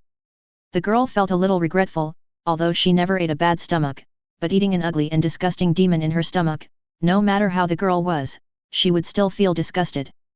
But later Lyon took her to eat local specialties. The taste was pretty good. According to Lyon, it was compensation. Girls are always so easy to please. Food, reading, or kill those things and people that make her hate. New York, United Nations headquarters. The inner wall of the hall is a curved surface, the roof is a suspension cable structure, and the overlying dome is 153.9 meters high. It is also one of the early panel high-rise buildings and the first building to use glass curtain walls. The front and rear facades are made of dark green heat-absorbing glass curtain wall with aluminum alloy sash. The steel frame is 90 centimeters high, and the gables at both ends are veneered with white marble. The building is simple in shape, bright in color and strong in texture contrast. In this building that was built at a huge cost, representatives from more than 40 countries around the world, they all fully represent the 40 most powerful developed and developing countries in the world. Today, at 9 o'clock in the morning, will also represent the opening of a new chapter in human history. It is also the so-called common cooperation in human civilization. At this critical moment, media reporters from all over the world poured into and surrounded the building, wanting to obtain first-hand information. However, the building has long been surrounded by various agencies in the United States, and they cannot enter at all. Even a few blocks away are occupied by agents and soldiers, and anyone who is suspected will be arrested directly. Advertisement in the meeting room of the heavily guarded building. Spokespersons from more than 40 countries gathered together, and at the moment when the pointer representing the direction of time reached 9 o'clock, a meeting related to the future destiny of mankind began here. Outside the meeting room, hundreds of agents in suits occupied the building to ensure the smooth conclusion of the meeting. On the circular corridor platform in the distance, there are towering vegetation on both sides, and in front of it is a huge amount of floor-to-ceiling glass. Through this huge amount of floor-to-ceiling glass, you can vaguely see the world-famous Hudson River. Nick Fury, Tony is standing here. One of the two is S.H.I.E.L.D. director, the other is a billionaire and one of the founders of the Earth Defense Force, but in this meeting, the two are not eligible to participate. Compared with the size of the helm of an institution and a group compared with more than 40 countries, it is far worse. But it does not prevent the two from occupying a large position in this plan. When discussing the plan in the meeting, two people are also needed to make an analysis for representatives from all over the world. Looking into the distance through the glass, Tony is wearing a black shun grid suit, wearing sunglasses, with his head turned back. He is a psychiatrist. The sun gradually rising in the distance, the sunlight is slowly spreading towards this side. Tony doesn't know when he likes this sight, because it always makes him feel alive. Nick Fury, still wearing his signature black trench coat, stood shoulder to shoulder with Tony. "How is it? Didn't you think it would be today?" Tony said without looking back. "This is what I hope to see. Human civilization always needs unity in the face of powerful foreign enemies, and it will also accelerate the development of human civilization." Liu Shu Fury said without changing his face. Although he said so, in fact, he really never thought that he would be able to witness this scene with his own eyes in his lifetime. His emotions are mixed. The meaning of S.H.I.E.L.D's existence is to solve supernatural events. He has always been in a state where everyone is intoxicated and I am alone. The people of the world have escaped from this state. Some lost, but also excited. Advertisement for this cause, he gave everything. Now, the crisis of powerful external forces is coming, and he dare not say what the future fate of the earth will be. Asking for flowers. But at least, this time mankind will face it together. Tony just smiled and said nothing, but suddenly changed the subject. "Did you know something happened in Mexico State last night?" Fury recalled the news he received last night and the images detected by the military satellite, and his original complex emotions became heavy. Another new species. J.A.R.V.I.S. analyzed and compared it, and found that it looked like a demon. "Do you think it was someone from there who came to the door?" Tony asked again. Fury hesitated for a moment, then shook his head.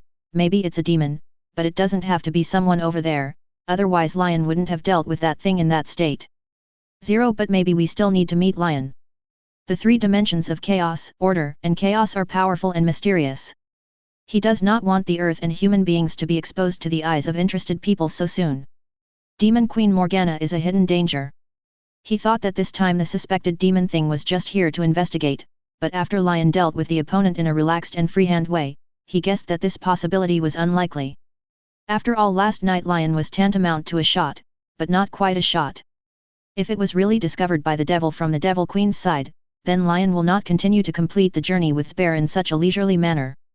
Then a new question arises, since this is not a demon from that world, where did this thing come from? So Nick Fury felt more and more urgent, he needed answers. Relax, Nick, I think he will give you a satisfactory answer. I like to get along with him, he is like an ancient European troubadour, unrestrained, wise, his brain seems to have accumulated countless knowledge and knowledge library. Tony shrugged his shoulders, turned his head to look at the taut Nick's clothes, and said with a smile, compared to the fact that we have another crisis, I'm more curious about the golden apple that eats that thing, if he is willing to sell it. Please subscribe. Subscribe. Subscribe. Great. Advertisement. Chapter 91.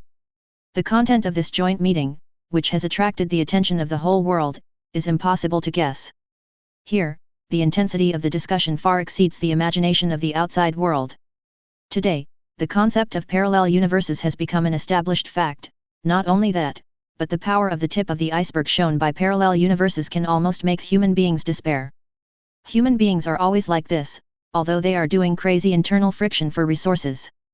But once encountering a strong external threat, or even possible destruction, human beings will show solidarity like steel. The proposal of the Earth Defense Force was passed very quickly, and it didn't even take more than 10 minutes from the beginning to the end. When the United States proposed it, the representatives of the other 40 countries immediately agreed. The rest is funding, personnel, technology, benefit distribution and other issues. After all, June 37 is trying to unite, but the interests that should be fought for must be fought for. The big countries definitely eat more than half of the biggest cake, and calmly watch the rest of the countries compete for interests. Among them, Nick Fury and Tony definitely will not continue to watch. Their biggest task is to build a complete Earth Defense Force system. The combined energy of S.H.I.E.L.D. Pierce and Tony has a lot of influence on the United States. It can even be said that some things are hidden in it. Nick Fury and Tony understand that although the benefits are huge enough to make people drool, the premise is that there must be enough power first. Otherwise, just one source project group and LeBlanc can overwhelm the entire human civilization. Walking out of the headquarters of the United Nations building, the outside was blocked by the agents. The journalists from all over the world immediately went crazy, wanting to attack the agents' line of defense with fanaticism on their faces. It's a pity that the fortifications formed by the agents stopped them firmly. The helpless workers shouted frantically at Tony and Nick Fury with their microphones in various English tones. Mr. Stark, what role did you play in the joint meeting? Can you say a few words? Iron Man, may I ask if you led the formation of the Earth Defense Force? Advertisement. Mr. Stark, according to the news from the Mexican state news media, someone saw you, and there was an unknown battle. Can you tell us more about it? Mr. Stark.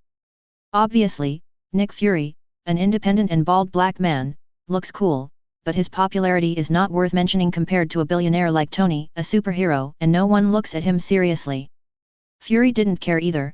A person like him, originally hiding behind the scenes and standing in the spotlight, would only hinder his work. Faced with crazy reporters asking questions, Tony didn't stop at all, wanting to get first-hand information. Countless reporters just walked towards the parking space with sunglasses and Nick Fury. The car is a custom Chevrolet black SUV from Nick Fury S.H.I.E.L.D. edition. Tony's injury hadn't fully healed, and he looked fine on the surface, but in fact, his last hand was still a little weak. After sitting in the co-pilot, Nick Fury drove the car and left towards the special passage. A group of reporters shouting frantically were left in the distance.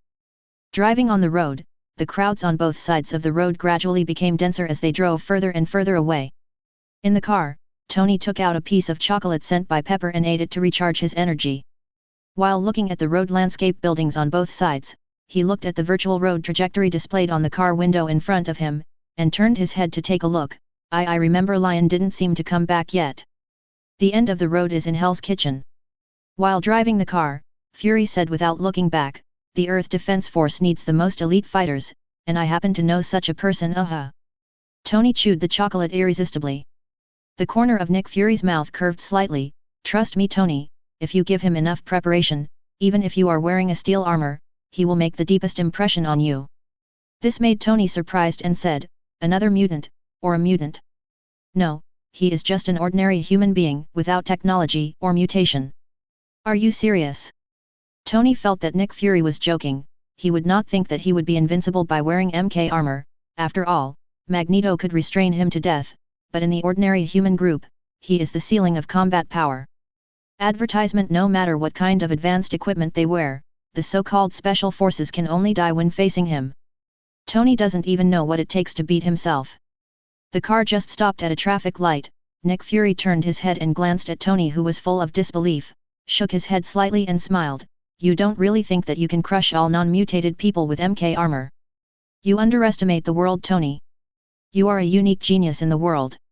You used your wisdom to create a war machine hundreds of years ahead of human technological civilization in a simple environment. You are worthy of pride, but don't underestimate the potential of human beings. Oftentimes, an ordinary person can work miracles. Tony looked ahead and fell silent. The car soon came to Hell's Kitchen, and came to the most remote abandoned factory in the Hell's Kitchen neighborhood. The abandoned factory is surrounded by open space, and the outside of the factory is covered with weeds, and it seems that no one has come here all year round. Not only that, but various color spray paints on the exterior walls left unruly imprints one after another. Very creative. With a bang, Tony got out of the car and closed the door, glanced at it and commented. Just as he was about to move forward in 4.1, Fury's warning voice came from his ear. If you don't want to get blown up, you better not take a step forward. Tony paused, and looked at Fury standing in front of the car with an inexplicable expression. It sounds dangerous here. It is he who is dangerous, and his current state is extremely unstable. Fury replied, looked at the factory and said loudly, Hey, damn it, don't point your gun at me below. The feeling of being aimed by the muzzle makes me feel as uncomfortable as being stabbed in the eye by something. After a few seconds of silence, sparse voices came from the factory. Then a deep voice resounded.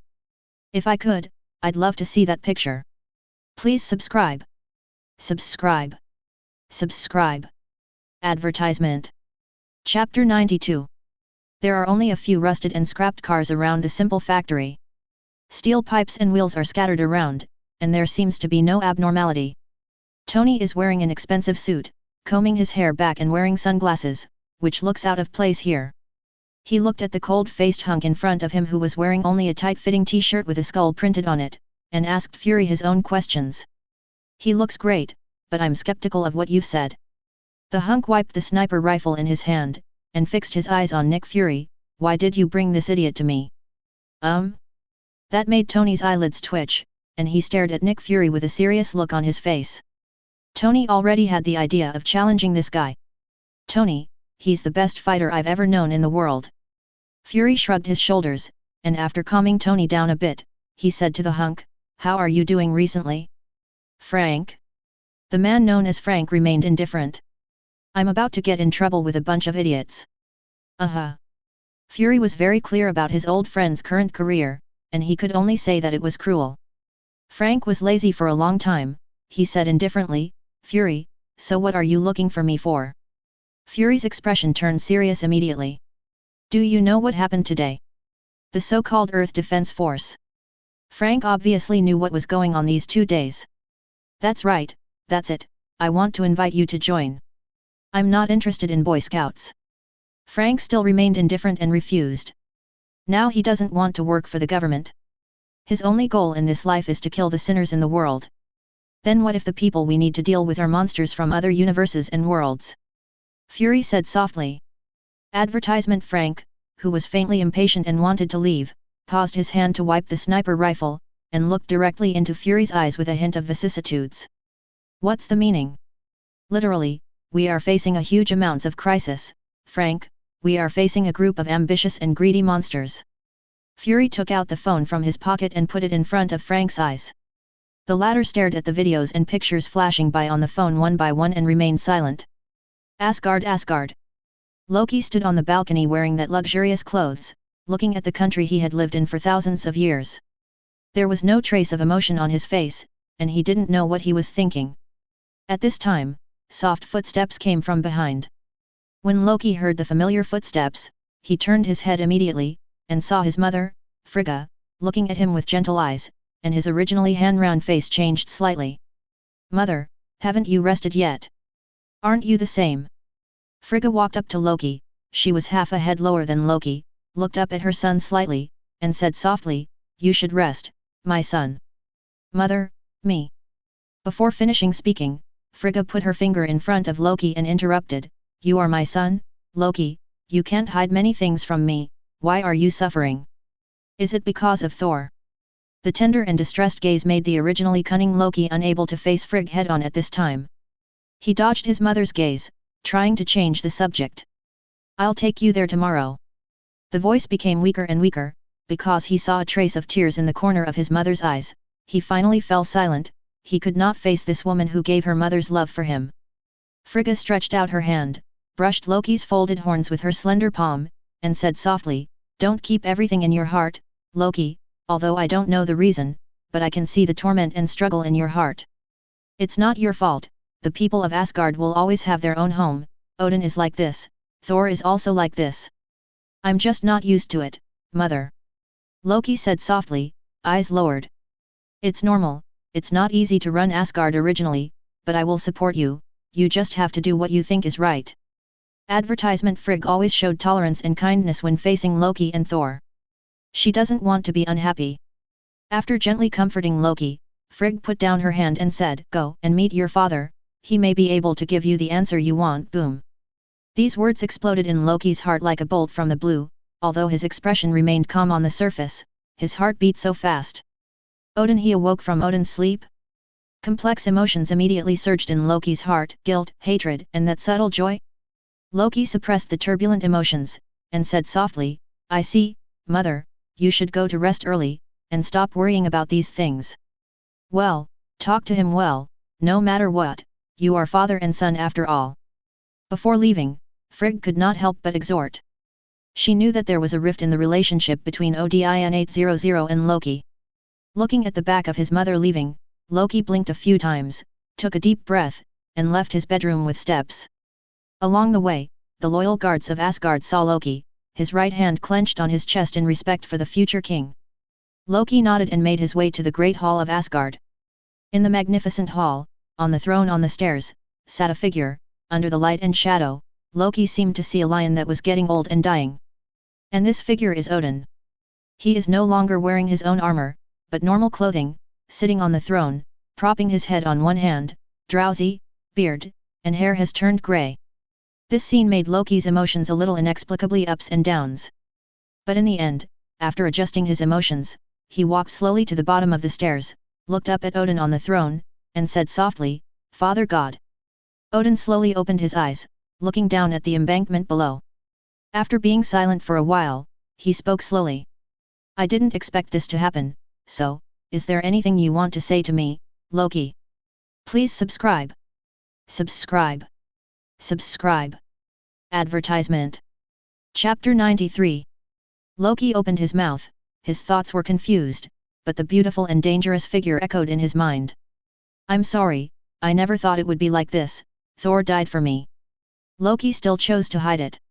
He doesn't trust LeBlanc, but he doesn't trust Odin either, and still hates it. A look of disappointment flashed in Odin's eyes. He stood up and walked down the throne step by step. At the moment, he was no longer the king of God who ruled Asgard and the 9 realms, as if he was just a sad father who lost his son. He came to Loki and looked at the son who had fallen out with him. He whispered, "Do you hate me that much, Loki? Do you want me to be grateful to you, Dade? My father?" Odin's disappointed eyes and tone completely aroused the anger that Loki had accumulated for a long time. He abandoned his fear of Odin, looked directly into Odin's eyes, and asked in a cold voice, especially when the tone of the word father is emphasized. The tit-for-tat tone made Odin slowly close his eyes, as if he didn't want Loki to see his sadness. For a moment, the atmosphere in the entire hall became chilling. Finally, Odin opened his eyes. "Loki, from the beginning to the end, you and Thor are my sons. Maybe it's my neglect that made me forget how you feel," he said sadly and shook his head. "Compared to you, I have always thought that Thor is the most suitable candidate for the throne." As soon as these words came out, Loki was even angrier. Odin knew it too, but continued on. To become a king, he has to consider too many factors. You must be responsible for the entire Asgard. I believe you should feel it during this time. It's not a random appointment, you can become a qualified king by sitting in that seat because what you need to face is the life of the entire Asgard people, and you must be responsible for them. Loki, I chose Thor only because of his original character. Loki, do you think you have that sense of responsibility?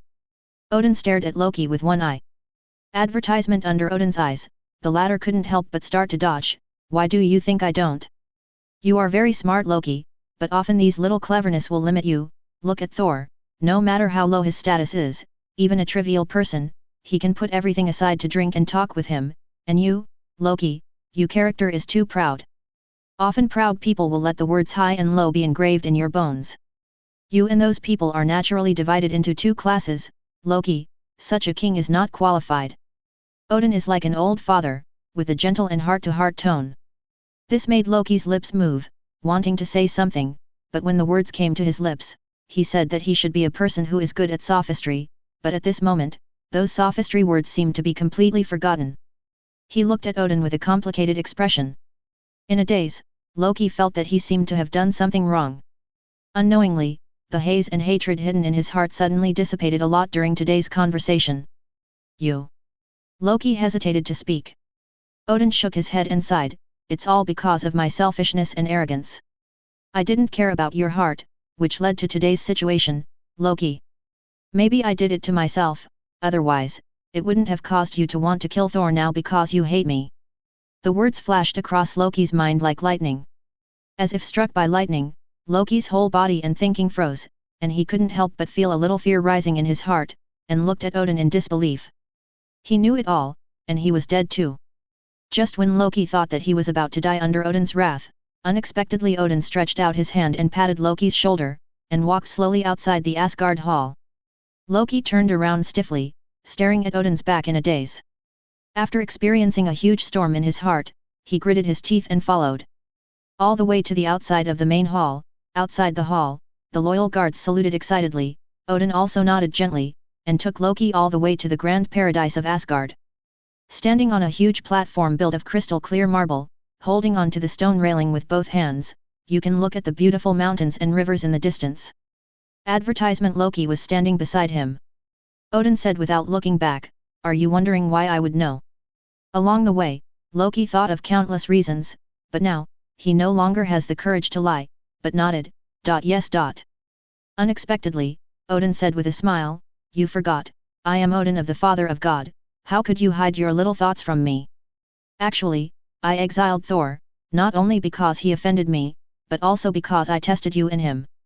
During this test, I want you to understand some truths, but I didn't expect that there will be other changes. In the end, Mending's tone became dignified. Odin's anger caused the entire sky of Asgard to faintly shake, and thunder after thunder burst out of thin air. At this moment, the majestic Odin is the great king who conquered the 9 kingdoms with his iron hooves. Under this terrifying momentum, Loki fought unconsciously. Father God! Loki's body trembled, and he gritted his teeth and shouted, which made Odin, who couldn't help venting his anger, Zhao Ziyahao, come to his senses, restrained the terrifying aura that was about to collapse the world, and turned his head to look at Loki. Loki, as your mother said, she saw your inner suffering and struggle, tell me, have you ever regretted it? Facing Odin's one-eyed, Loki took a deep breath. Finally nods, not just out of fear of Odin, but a genuine awareness of the guilt he has been reluctant to admit to Thor. He still recognized himself. After all, he couldn't let go of that feeling. Odin smiled. Sure enough, he still didn't recognize his son wrongly, even though Loki did something wrong, he still has that family affection in his heart. So, would you like to talk to me about all this? Definitely. Please subscribe. Subscribe. Subscribe. Advertisement. Chapter 94. Through the most sincere communication between father and son. Let Loki get back his kinship. Loki forgot his ambitions and hatred, and told all about himself and LeBlanc's plans. Definitely originally also had LeBlanc putting too much pressure on him. He also needs to get rid of this dangerous woman as soon as possible. Hearing Loki's narration, Odin's one-eye narrowed slightly. A pale witch from another dimension? She really is a dangerous and ambitious person. Can't help but let him look down on a person. The woman whom he imprisoned with his own hands was equally ruthless, indifferent, and full of ambition. But then Odin smiled coldly, it's just that she underestimated me and tried to get her hands on Asgard. In fact, at the end of Odin's life, his thinking and wisdom were on the verge of collapse. In the countless short time, his consciousness fell again and again, and he could not return to the peak when he was omnipotent and wise. The king of God. If he was a little more dizzy, he might really be deceived by that pale witch. As a result, Asgard fell into the hands of the opponent. She's too mysterious and dangerous, 440 Father. Loki said worryingly. In the short time he spent together, he, the so-called god of fraud, was eaten to death by the other party. All his thoughts seemed to be in the other party's eyes.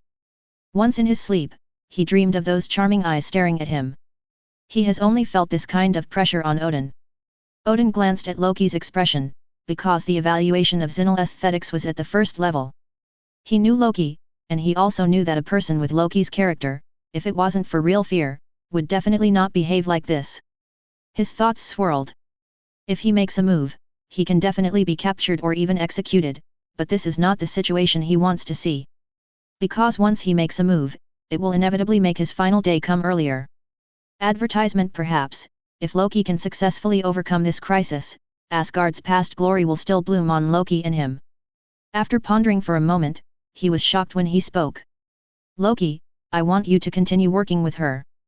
BDBC, Loki's eyes widened suddenly, Father, you. Odin held out his hand to stop Loki's next words. We still need her, and with her character, she won't kill Thor so easily. You mean, Thor isn't dead yet? Loki broke out.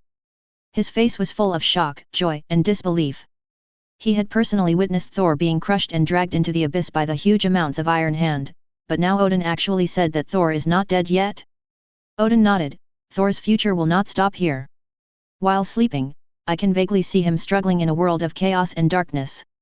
He needs our help if that's the case, the woman really can't just die like this, we need to find Thor. Loki to nod his approval through her. At this time, after solving all the haze, his thoughts ushered in an unprecedented clarity. So I still need to argue with her. My advantage is that she doesn't know that you have seen everything. Now, she has pushed it to the bright side, but we are in the dark. Odin nodded in satisfaction, this is the embankment he wanted to see. He went on to add, she has advantages that you don't have. Behind her is a very ancient and powerful life, but that life is bound, and we don't fully understand her origin, so Loki, you must use your strengths to find out her details. Similarly, you must also have corresponding countermeasures. As he spoke, he stretched out his hand and placed his finger between Loki's eyebrows. Ong! Vast, divine energy instantly instilled into Loki's mind, causing Loki to close his eyes unconsciously. This inexplicable powerful divine power was fleeting, and the moment Loki felt it, it disappeared completely. When Loki opened his eyes, he saw Odin who had let go of his hands. At the moment, his face was full of tiredness. Advertisement. Before Loki could speak, Odin said first, this is a part of my divine power that I gave you, he can help you at critical times, and you can also actively use it, but there is only one chance. This opportunity was put there, Loki knew it well. I see, Father. I leave everything to you, Loki. Odin laughed, maybe because in his later years, he resolved the estrangement between father and son, which put him in a good mood at the moment. She is a very cunning person, you need to overcome your fear of her, overcome your heart, and defeat her with your wisdom and courage. I will wait for the two of you brothers to return to the Asgard god's domain. After all, it is up to you to join hands and lead it to greater heights. You are still young and have more impact. The new world is a dangerous journey for you, and it will also be an opportunity for you to broaden your horizons. Chatting about homework like an old father, and caring for Loki. Loki was at a loss, because the relationship between him and Odin had never been the same as it is today. In the past, Odin was the 10 majestic and inviolable gods in his heart. He'd never seen Odin like this either. But he enjoyed this feeling very much, because in the true sense, he felt the heavy father's love like a mountain. You want me to see that world? Loki asked. Apart from his fear of LeBlanc, a dangerous woman, he is indeed very curious about the mysterious and vast universe. He has experienced so much, and he does not want to live here, and he does not want to stop. Maybe it will be a good thing for you. Odin said with a mysterious smile, the long river of future destiny has undergone irreversible changes, and I don't know what path this change will lead Asgard to. But I believe that you will gain a lot in that world, and this gain will lay the foundation for you to embark on the supreme path. Loki nodded thoughtfully. His father's words made him have a hint of association. Maybe he should find a chance to see that world. Besides being full of curiosity about the unknown, he should also save his stupid elder brother. Humph. It's not like his younger brother needs to rescue him. Please subscribe. Subscribe. Subscribe. Advertisement. Chapter 95. After this sincere father-son talk, the gap between Odin and Loki was finally resolved. Loki left. He didn't originally yearn for the throne, and it was just an obsession born of jealousy and hatred. He has a new goal. He just wants to use his own wisdom to wrestle with that LeBlanc. He is the proud and cunning god Loki, how could he lose to a woman? Looking at the back of Loki leaving, Odin smiled in relief. At this time, Frigga came over from the side, looked at her husband and said softly, I haven't seen you so happy in how many years? Odin turned his head and put his arms around his wife's waist. When the future turned into chaos, I was a little worried about the future of Asgard. The unexpected changes caught me off guard, but now I believe that with these two brothers, Asgard will be able to stand firm when the future storm comes. Fall. Definitely makes me happy. Frigga's eyes are full of tenderness, and she is not sad about the fact that Odin is about to die. In the concept of Asgard, death is not just leaving, nor is it the end. With Odin's great achievements and contributions, he must be able to step into the Soul Castle, which is just another form of rebirth. Frigga is happy because the relationship between Yin and her son has been relieved. After being happy, Frigga frowned slenderly. That woman is indeed dangerous. If it weren't for you, I wouldn't even be able to find her trace. From the very beginning, when the news of Thor's death came, Frigga was heartbroken like a bolt from the blue. Thor was her own son, a piece of flesh that fell from her body. She was also proud of this outstanding son. I am also sure that my son will have a bad fate in the future, but he will eventually become an outstanding king, even surpassing Odin. Unexpectedly, Thor died while walking on the right path. This made her very unacceptable. Fortunately, Odin woke up from his deep sleep and told her all the truth, but at the same time, he also felt extremely angry and afraid of the instigator. She didn't expect that in this day and age, someone would dare to kill the future king of Asgard. He even wants to manipulate everything and swallow the whole of Asgard. This is no different from the behavior of a lunatic, but Frigga has to admit that if Odin hadn't seen everything in his deep sleep, and later, Odin was completely late and his thinking was rigid, then the probability of success of the woman's plan was really high. At least the witch, Frigga, couldn't figure it out, let alone other people. It is hard to find a few people in Asgard who can calm down in the fanatical and hateful atmosphere of Thor's death. No way, this is the style of Asgard. If you can't play with twists and turns, you like the hard steel on the front. So why Loki and Thor are so popular in Asgard? War is a game for the brave, fighting for the winner head to head. What is admired is martial arts. But that is the weakness. If the king who leads Asgard is also a reckless person, then the future of Asgard will inevitably decline. It's also why Odin was eager to make Thor grow up in the late grades. Even in the original future, Thor's ups and downs may not have been without his impetus. Frigga knows very well that she has also seen some fragments of the future, and she also feels sorry for Thor's lonely and painful appearance, but this is the way to become a king. The price. Now the relationship and the future are all unknown. That woman in LeBlanc was one of the reasons, which naturally made her jealous. Seeing Frigga's concern for Loki, Odin said softly, we have already done what we can, and only they can go on the next road. Its weakness, its glory, and we can only bless them. Odin looked at the beautiful mountains and rivers in the distance, with anticipation in his one-eyed eyes. On Loki's side, it has returned to normal, still driving the power of Wang Chuan, commanding the gods, and mobilizing the entire Asgard to pretend to search for enemies.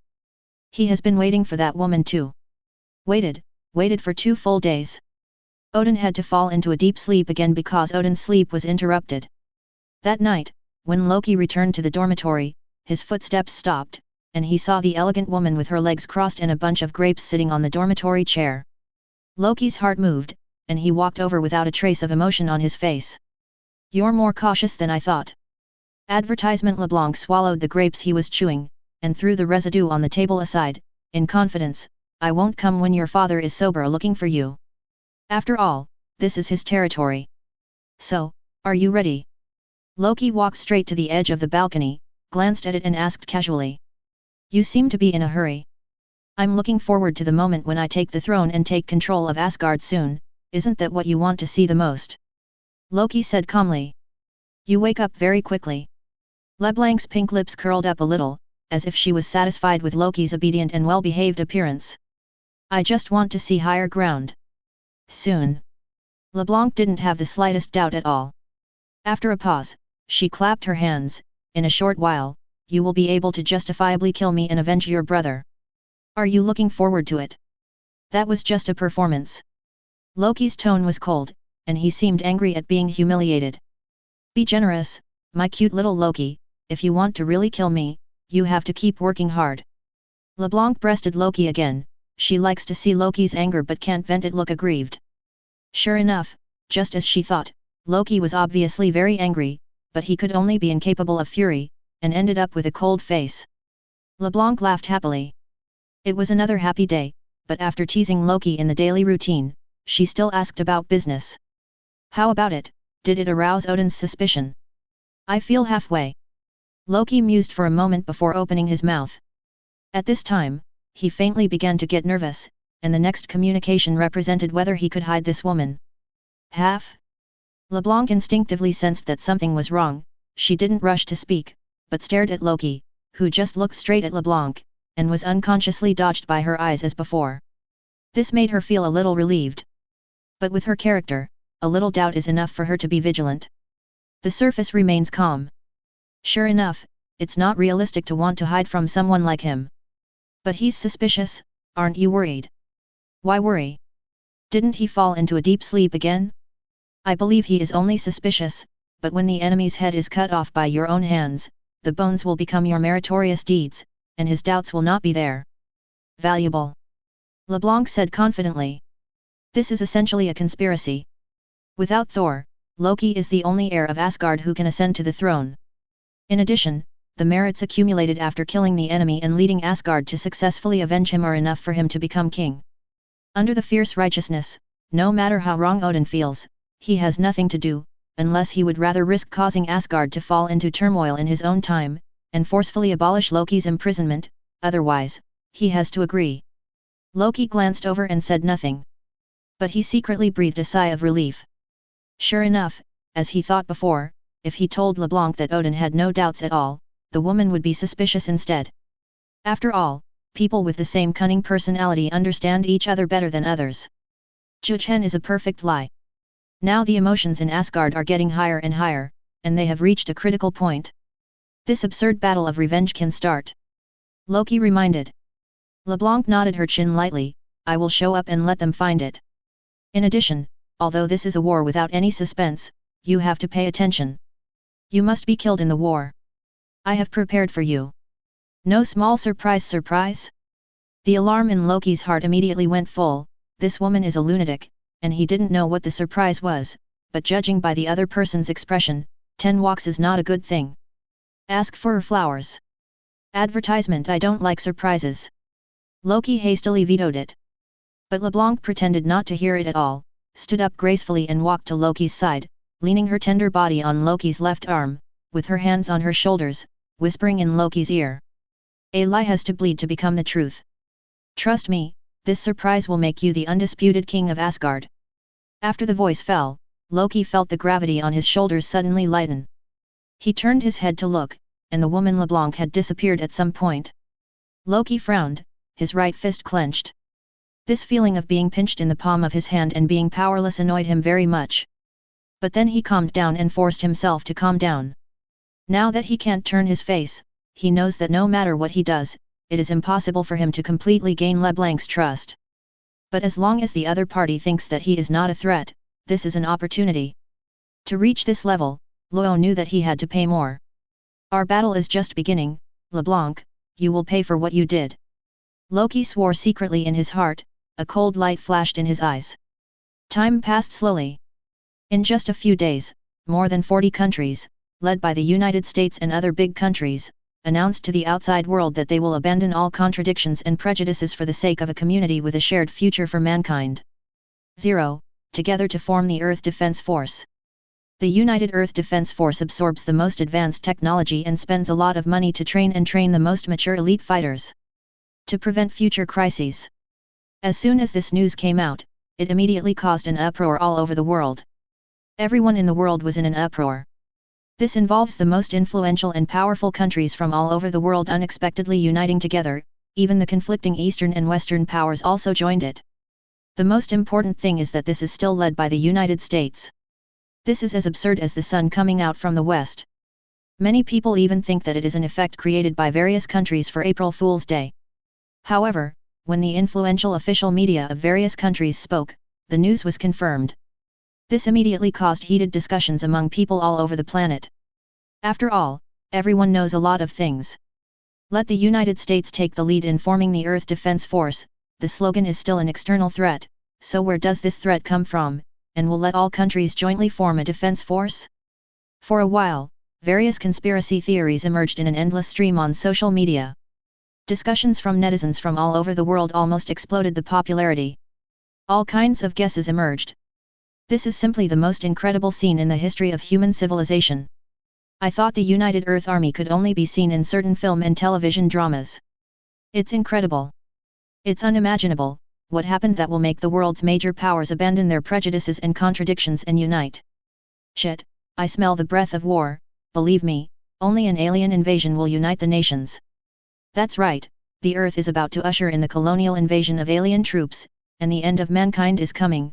Please pray for us, human beings. This must be my dream, this is simply impossible. I just saw the news of the war in the Middle East in a few days. Man, you are behind on news. The troops in the Middle East have been completely withdrawn in the past few days. I feel that the focus of your attention seems to be wrong. Shouldn't our eyes be on the Earth Defense Force? That's right, didn't you find out that Tony Stark's name is among the core troops of the Earth Defense Force disclosed in it? Moreover, there is also Magneto, the most powerful man in the world. Dangerous mutant and X-Men names. Mutant actually joined the Earth Defense Force? Huge gift shit. What is this source plan? In just a few hours, the world's largest and most well-known social media instantly flooded hundreds of millions of netizens from all over the world for heated discussions. Doomsday theory, war theory, and conspiracies all surfaced in front of him. Please subscribe. Subscribe. Subscribe. Advertisement. Chapter 96. West of the Pacific Ocean. A group of people ushered in near one of the largest island groups. Densely packed freighters, transport planes, and even aircraft carriers gather here. Under the blue sky, dense crowds, cranes, and forklifts are doing renovation work here. The largest island is surrounded by mountains on three sides, and the flat land in the middle has been confirmed as the headquarters of the United Defense Force. Here, soldiers selected from various countries will undergo the most severe training here. They will maintain the military here for a minimum of 1 year and an unlimited time, and this group of soldiers will be transformed into more powerful and civilized fighters. What kind of miracle will it create when the 40 most powerful countries in the world unite? This miracle is the building named Global Joint Defense Headquarters, UNH. This originally uninhabited island is expected to become a headquarters base capable of accommodating 10,000 soldiers, as well as dozens of departments such as the logistics department and science, adding up to 100,000 people within a month. A series of facilities such as training ground, track, weaponry, airport, etc. will be completed within a month. And as headquarters, in the future, it is expected that branches will be established in South America, North America, Europe, West Asia, Africa, and the South Pacific Ocean, covering all regions of the world. This time another miracle in human history will be born. In addition, it is in charge of the Earth Defense Force, which is also supervised by a joint committee sent by 40 countries.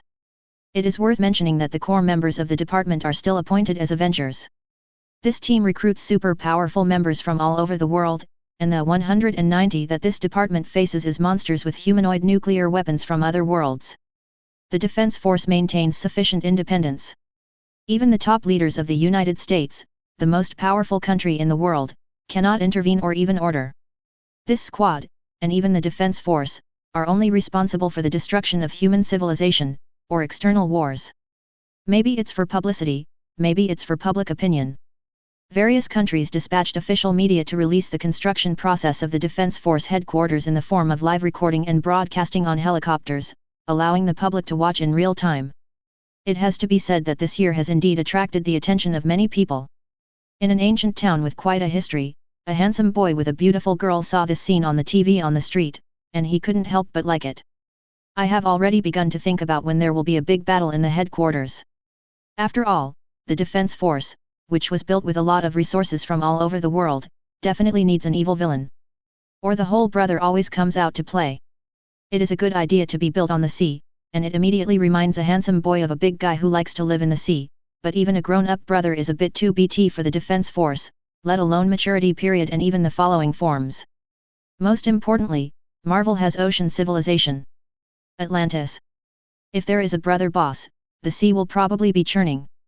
After a little thought, this plan was put on hold for the time being, and an alternative plan was made. Anyway, there are too many powerful characters in the sea, and Lyon does not intend to let the Defense Force stop anyway. To use war to support war, at most it is a little bit miserable. Liangzi is full of bad water, and it is estimated that if the top leaders of the governments of various countries know what Lyon thinks, they will probably want to arrest him and cut him to death. Definitely Lyon has his reasons too. After all, even without him, the fate of the future Earth is also ill-fated, and various major events and crises emerge endlessly. He just wants the human civilization on Earth to be prepared in advance to prevent future crises. At least the Earth Defense Force was not established because of him. He earns gold coins, while the Earth is ushering in evolution in the war, a win-win situation, it's a win-win. Just when Lyon was thinking about how to toss the newly established Defense Force with evil thoughts, a girl's crisp voice suddenly came from his ear.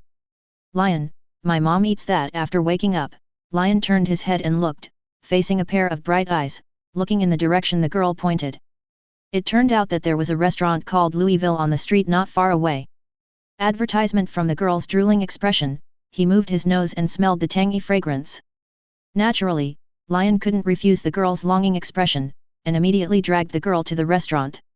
The restaurant's main dishes include seafood sauce pie, seafood steak, clams, feta cheese and so on. The price is not cheap, at least compared to American fast food, KFC, fried chicken, etc. are much more expensive. But the disadvantage of generally expensive things is just that they are expensive. Its food tastes very good. At least Lyon thinks that the food made by this restaurant ranks among the top in his taste, and he was very happy with this meal. While the two were eating happily, Lyon suddenly noticed a man wearing black leather armor and black tight leather pants outside the glass window, riding a cool Harley motorcycle and parked on the road outside the restaurant. Seeing this man, Lyon frowned. I didn't expect to come to the door. It seems that the old guy can't sit still. The girl seemed to feel something too, following Lyon's gaze, her expression of joy from eating delicious food immediately turned cold, and her eyes flashed a dark luster. Noticing the girl's expression, Lyon said softly, "Relax, Saber." As she spoke, she pushed a plate of seafood and beef over. The girl turned her head, glanced fixedly at Lyon, nodded her head, and lowered her head to continue her gluttonous feast. Jingle bell! There was a crisp sound from the octagonal wind chime hanging outside the restaurant door, and the middle-aged man walked over in a hurry, and went straight to the table beside Lyon. Since Saber used to sit next to Lyon, the opposite seat was empty. The middle-aged man sat down unceremoniously. He yelled to the waiter not far away, and after ordering a few familiarly, he turned to look at Lyon. With surprise and doubt in his eyes, he said in a low voice, "Who are you? You came to look for me, but you don't know who I am." Lyon said unhurriedly, holding a metal fork with a piece of steak in his mouth. "I don't care who you are, but that thing in my head is torturing me every day, telling me to come to you, and it's driving me crazy, so who the hell are you?" The middle-aged man's handsome face was full of exhaustion, and he stared fiercely at Lyon. The body leans forward slightly to fully pull the pressure. Lyon doesn't eat this at all, but the girl who was eating the steak in Miai's eyes raised her head expressionlessly and stared at the middle-aged man while chewing the food. The faint black light flickered away. It was this look in his eyes that made the man straighten his body immediately, and a crisis of heaven and earth suddenly rose from his heart. Another living body in his body seemed to sense the crisis, roaring and roaring in his mind. The man was so frightened that he leaned back and looked at the girl in surprise. Fortunately, Lyon reached out and put his hand on the girl's soft hair, which made the girl with fried hair become docile and obedient immediately, squinting her eyes and unconsciously chewing the food in her small mouth. "Sorry, I just wanted to scare you guys." Seeing that the atmosphere seemed to be getting better, the man said something embarrassingly. "In essence, I just want to say something, bro, I spoke a little louder just now. But these words are a bit too humble, he still needs to show some face." Lyon didn't care. From the very beginning, he could see that the man in front of him was bluffing, but he had a Chaplin-style funny style. "You should be thankful that you are just scaring, otherwise, you, and the irritable guy in your body, will disappear into this world together." Lyon wiped his hands with a wet towel and said with a smile. However, what seemed to be a joke, on the contrary, made the man goosebumps, and he felt a chill in his heart. He instinctively thought that Lyon was not joking, and instantly realized that he might meet someone with a big boss level, so he quickly straightened himself up. With a mentality, he whispered in a posture of asking for advice. "Johnny Blazer, I'm sorry, it made me sleep badly these days, and almost became a wanted criminal." Although he didn't say what it was, Johnny believed that the young and handsome man in front of him must understand. Sure enough, as he thought, Lyon meant something, is it, or the people behind it? "You really know?" Johnny immediately became excited. Originally, as a special effects driver, he should enjoy his stardom, but everything has changed since a few days ago, since a huge mistake caused him to fall from a height of more than 10 meters during a special effects performance, and his locomotive was smashed broken, but he lived in peace. Originally that's what made it weird, especially the night it showed up. That night, he seemed to have turned into another person. His body seemed to be controlled by another soul. He could only watch helplessly as he turned into a skeleton with flames burning all over his body, and left on a motorcycle laughing wildly. City, left its own team. Driving along the highway, it was not until the next day that he found himself again. Advertisement. This made Johnny very uneasy. He wanted to return to his team, but he could clearly feel a voice echoing, asking him to find a man, kill him, and snatch the golden apple from that man's hand. That angry, hissed exhausted, the voice of Jean Lang kept echoing. "Find him, my loyal knight, kill him, and you will find yourself again, and your soul will be liberated." He kept beating his head, trying to drive out the sound, but he tried everything he could, even taking sleeping pills and falling asleep to no avail. At night, he still turned back into that flaming skeleton, riding his beloved locomotive, and galloping towards a destination day and night. After a few days, he came here and eventually beat Lyon too. He was going crazy from the sound, he just wanted to find the answer, and then break free from the damn sound. The restaurant is surrounded by soft music and other guests chatting sparsely. It's a fairly harmonious picture, but Johnny is the only one who seems out of place. His face was tired because of being tortured, and at the moment looked so vicissitudes. Johnny looked at the man in front of him full of hope, hoping that the other party could give him an answer. "Do you know what I do?" Lyon didn't answer first, but pointed to himself. Johnny was stunned for a moment, puzzled and asked, "Does this have anything to do with me?" "I opened a firm." Lyon answered irrelevantly. This moment made Johnny suddenly realize. After understanding, he touched his pocket, and then found out that he had little cash left, only less than $1,000 left. He pulled out $1,000 in cash and put it on the table. "This." Lyon glanced at the $1,000, and said without thinking, "This is your treat." Before Johnny was happy, he heard Lyon say again. "But I can answer one question for you this meal, and the rest of the reward you need to pay is not money." Johnny performing Car as a special effects star, he is well known, and of course there is no shortage of money, but compared to Nick Fury and Tony, he is a poor ghost. Lyon ignores 0.9 Hiruto returns to ignore Hiruto, but said that information has value, but all valuable things should have a corresponding price. There is no doubt that the answer Johnny wanted did not match the price he paid. Johnny immediately put on a bitter face, "Then what else can I give?" "Soul. Your soul is no longer yours, after you signed that contract when you were young." Lyon said something lightly, making Johnny's eyes widen suddenly. The memory in his mind resurfaced again. When he was young, in order to save his father, he signed the contract with a mysterious old man. Miraculous health, he never told anyone about it. How does this man know? Seeing Johnny's shocked expression, Lyon knocked on the table. "So, have you figured out what you should pay?" "I don't think I have anything more valuable than my soul." Johnny smiled bitterly. Then work for me, I will give you the answer, and you will be my employee. Lyon said kindly with a smile on his face. Staff. Employees, thugs, whatever you want to understand. Then what do I need to do? In the future, there should be a very scary woman asking me to ask you to help me get rid of her gang of little brothers. Well, I don't think I can win this fight. You underestimate yourself, Johnny, but you are the knight created by that old man. Lyon smiled slightly. Please subscribe. Subscribe. Subscribe. Advertisement. Chapter 97. Night fell. A wild laughter broke the peaceful city. The raging hellfire burned the flesh and blood of a human body, turning it into a skeleton. In the dark and deserted alley, the remaining consciousness of Johnny Blazer, who had already turned into Ghost Rider, and the consciousness of the vengeful spirit switched back and forth, struggling. The head wrapped in the flames of hell appeared interlaced with the original face of the skeleton and Johnny. Johnny struggled and stretched out his hands to cover his head, and shouted to the man in front of him in pain, "No, no, no, he is manipulating me." While struggling and roaring, the skeleton knight calmed down. He twisted his neck, looked at Lyon in front of him with the eyes of the skull-burning hell, stretched out the skeleton finger and pointed at Lyon, and said hoarsely, "I have seen your sins, your soul should fall into hell."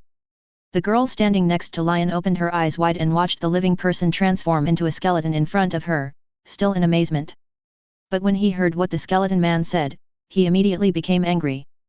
But before the girl got angry, Lyon's figure instantly blurred and then disappeared, pulling out after images, and came to Ghost Rider in the blink of an eye. The latter didn't even have time to react, and a finger had already pointed to the center of his brow. Two big dangers are written on the forehead. At the end of the spirit of vengeance's consciousness, he heard the joking voice of the evil man in front of him. Then want to get back the golden apple? Then let you try. In the early morning of the next day, the crisp chirping of birds could be heard in my ears, and a ray of sunlight fell on Johnny's face, making his skin itchy. Johnny's eyelids moved and slowly opened. Johnny, who just woke up, was still a little confused. But then he seemed to realize something, sat up suddenly from the bed, and found that he was in a strange room, and the interior decoration of the room was not too luxurious, even a little minimalist. Kind of like a homestay. Sitting by the bed, he happened to be facing a window, and there was not too much noise coming from outside the door, and he also smelled the aroma of food. Johnny only remembered 15 last night as if his consciousness had been taken over by the spirit of vengeance. He stood up immediately, opened the door and went out. Outside the door is the living room. The living room of more than 100 square meters is quite spacious, but it is empty. Realizing something, he spread his legs and walked out against the opened door. There is a beautiful scenery in front of me. There is a large grassland directly in front of it.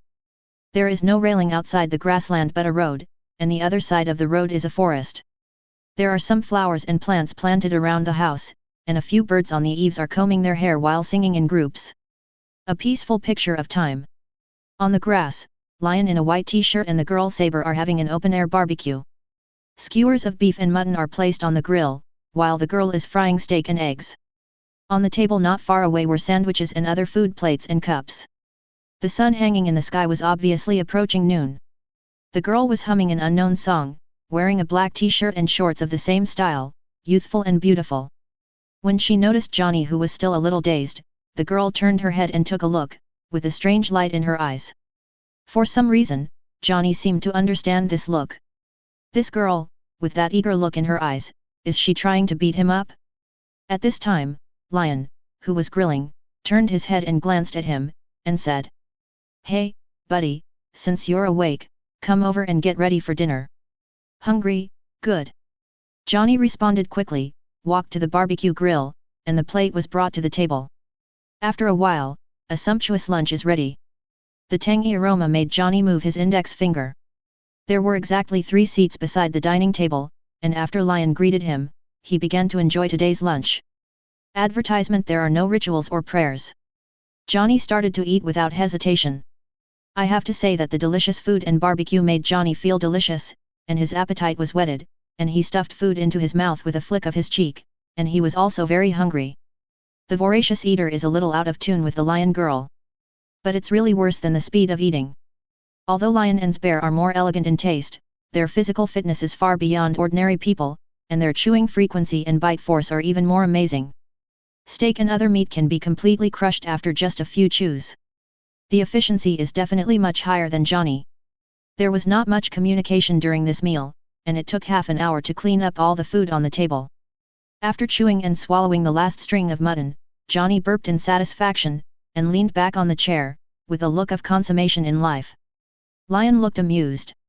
The girl obediently started to clean up the dining table. Johnny was a little embarrassed to help when he saw it, but Lyon didn't stop him, and Ritong joined in. Just like a normal person, put the grill, etc., after the dishes are washed. Lyon came to the lawn with a cup of brewed coffee. The three sat down. Johnny finally couldn't hold back and asked the question in his heart, "Lyon, that thing in my body. You should call me boss." Lyon didn't answer the question. But these words made Johnny's eyes shine. These words are enough to show that the hidden danger in his body seems to have been resolved. But what Lyon said next made him feel strange. "The other soul in your body, I didn't solve it for you." Water. Johnny has question marks all over his head. "What do you mean? You tricked him into being an employee, but he didn't get things done? Do you know who the old man who signed the contract with you was when you were young?" Lyon took a sip of the coffee cup poured by the girl. "I don't know. He is from hell, and his name is Mo Faith." "Me Faith? The devil in the words of the evil Mephisto?" Johnny asked in surprise. "That's right, you signed a contract with him, and you automatically became Ghost Rider. The vengeful spirit in your body was created and given to you by him. The real purpose is that after you die, your soul will belong to him. You will become his most loyal servant. So, it's all just a conspiracy." Johnny was terrified when he thought about it carefully. He recalled his father, who was originally healthy and was suddenly diagnosed with a terminal illness, and it happened that Moto Faith appeared in front of him when he was most desperate and painful. In order to save his father, he signed a contract. In retrospect, it seems that a big conspiracy net caught him completely. Seeing Johnny gnashing his teeth in anger, Johnny shrugged his shoulders. "Devils are cunning by nature, and you are just one of them. But it has stayed in my body for more than 10 years without incident. Why did it happen to riot a few days ago? Then it's the old guy's own fault. He found me, and I took part of his soul." This understatement made Johnny dumbfounded. There was a huge wave in my heart. What did he hear? Mo Faith, the majestic demon king of hell, was actually taken away by the man in front of him with part of his soul? If it weren't for what happened these few days, he would even think that this person was lying. Also now, Johnny finally understands why the spirit of vengeance suddenly went berserk, controlling his body to find Lyon, and even kill Lyon. Thinking about it now, Johnny is a little scared. Fortunately, Lyon was not found by the spirit of vengeance at night, otherwise his ending might be a bit miserable. After all, this guy even took care of Mo Faith, so wouldn't he give it to him for nothing? Then me now. Advertisement. As I said, I will solve your problems for you, and you will be my employee, so what's in your body is the basis for you to be my employee. Lyon stared at Johnny. Originally, there are two different consciousnesses in your body. You possess the consciousness of human weakness originally, and as a spirit of revenge, you are full of mania all the time. That's why you lose consciousness at night and your body is manipulated by it. He held out 2 fingers, then bent one of them. But now, after my patient persuasion, a preliminary compromise between it and you has been completed. It will not hinder you anymore, and you also have the ability to transform into a Ghost Rider at any time. Johnny fell silent. That nightmare guy still exists, but thinking about it a little more optimistically, at least the other party can no longer cause a series of troubles in his life, and he can even transform into a Ghost Rider. Isn't it great? After exhaling, Johnny comforted himself, adjusted his emotions, and looked at the man in front of him curiously. "Boss, you want me to be your employee? What is my job?" "How should I put it? So far I want to live a quiet life, but unfortunately, there will always be a group of idiots disturbing my life, so I need you to help me deal with them." Lyon smiled and snapped his fingers. As if thinking of something, someone said, "Usually, you can move freely, and I will not restrain you. As for the salary, you can rest assured that you won't be disturbed by that old guy. Even after you die, I will liberate your soul." 3. Although it sounds very happy, the meaning behind the words is a bit scary. However, the matter has been resolved. Although the star special effects driver has become an employee of others, it seems that it is not unacceptable to think about it. Even in a sense, it is a big profit. Johnny is not an idiot, a big boss who can easily make Hell Demon King Mo Faith trust him to be his backer, and even solve the previous mess. Where can I find such a boss? It's just that Johnny doesn't know that his future job is not as simple as imagined. Lyon is also unlikely to be a conscientious boss. Lyon glanced at Johnny, who was smiling, took a sip of his coffee, and was already thinking about how to arrange the employees' future jobs.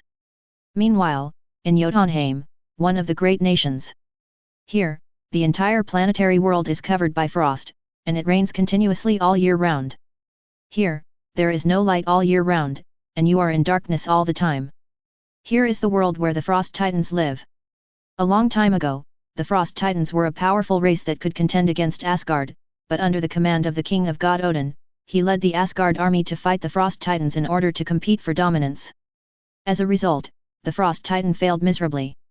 In that battle, the Frost Titan clan was completely lonely, their glory was gone, and countless Frost Titans were buried under the endless glacier. The only remaining Frost Titan signed a contract with Asgard under the leadership of the king, and can only linger here. They want revenge all the time, but the mighty Asgard is like a huge mountain pressing on them, and they have been ruled for thousands of years.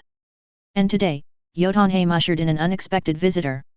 Wearing a thick fur coat and a one-piece hat on his head so that his face cannot be seen clearly, his slender body and those black high-heeled boots strolled on the endless cliffs of the glacier and Gobi, leaving behind rows of footprints were laid down, and then they were covered by endless wind and frost. The scene seemed so lonely. Walking slowly, step by step, he reached the territory where the Frost Titans lived. Walking through a glacial canyon, in a narrow passage, came to a dark, damp, and cold place. In this empty place, a few drops of water slowly dripped from the icy edge formed by the frozen mountain wall not far away. Directly in front of you is a huge frozen throne, and a tall figure on the throne is silent, just watching the uninvited guests who broke into Jotunheim. The woman walked under the throne, and raised her head slightly to look at the grey-skinned Frost Titan king on the throne. Completely ignoring the Frost Titans approaching at no time, she said, "I heard that your Frost Titans have an artifact called Casket of Ancient Winters, right?" Wisps of frost spit out from the pink lips while speaking. Surrounding them, the approaching Frost Titans showed a cruel look in their eyes, as if they wanted to tear the woman who broke into their territory to pieces. It's just that the woman didn't seem to see half of it, and she was calm and relaxed. This gesture caught the attention of the Frost Titan king on his throne. He opened his eyes, stared at the woman, and said in a low voice, "Are you looking for death? Please subscribe. Subscribe. Subscribe." Advertisement. Chapter 98. The Casket of Ancient Winters undoubtedly touched the Frost King's scars. In the first battle with Asgard, Odin won a big victory, and took the magical Casket of Ancient Winters back as a spoil of war, and put it in the damned Odin treasury. The king who controlled the power of frost was furious, and the blizzard in the dark sky above the canyon suddenly raged, roaring and roaring, and the temperature dropped again. For ordinary people, in such a low-temperature environment, no matter what they wear, they may be instantly frozen no matter what they wear. However, the woman in front of her was not a mortal at all, she also saw through the weakness of the so-called Frost King in front of her. In the Battle of Odin, the king had already been severely injured, and he had not recovered for thousands of years. The pink lips under the brim slightly curled up. "Dear Frost King, if you kill me, you will lose a chance to bring the Frost clan back to glory." The wind and snow were blowing, howling in the dark and humid canyon. The woman stood upright in the wind and snow, the hem of the fur coat fluttered, but the charming and soft voice was clearly transmitted to the ears of all the Frost Titans. The rest of the Frost Titans looked at each other, a little restless. These words originally did not have any impact on Lauf, the king of Frost Titan. He has wanted revenge for many years and let the Frost Titans rise again, but as long as Asgard exists, all his ideas can only be in vain. But he still decided to give this mysterious comer a chance. If this is just a lie, then he will make this woman pay the price. Staring at the woman, he said slowly, "So, you are here to seek cooperation. Good.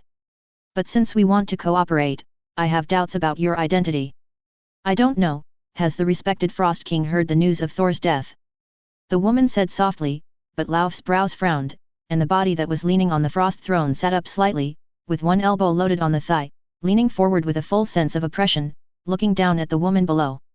Are you the one that Asgard is looking for? You killed the guy Thor. The woman stretched out her hands and took off the velvet hat, revealing a beautiful face. It was LeBlanc who still used the identity of Bayokui. My name is LeBlanc, and I think we can have a good talk. Ha ha ha, I didn't expect the person who made Asgard crazy to come to my Jotunheim. I have to say, you did a great job, Ms. LeBlanc.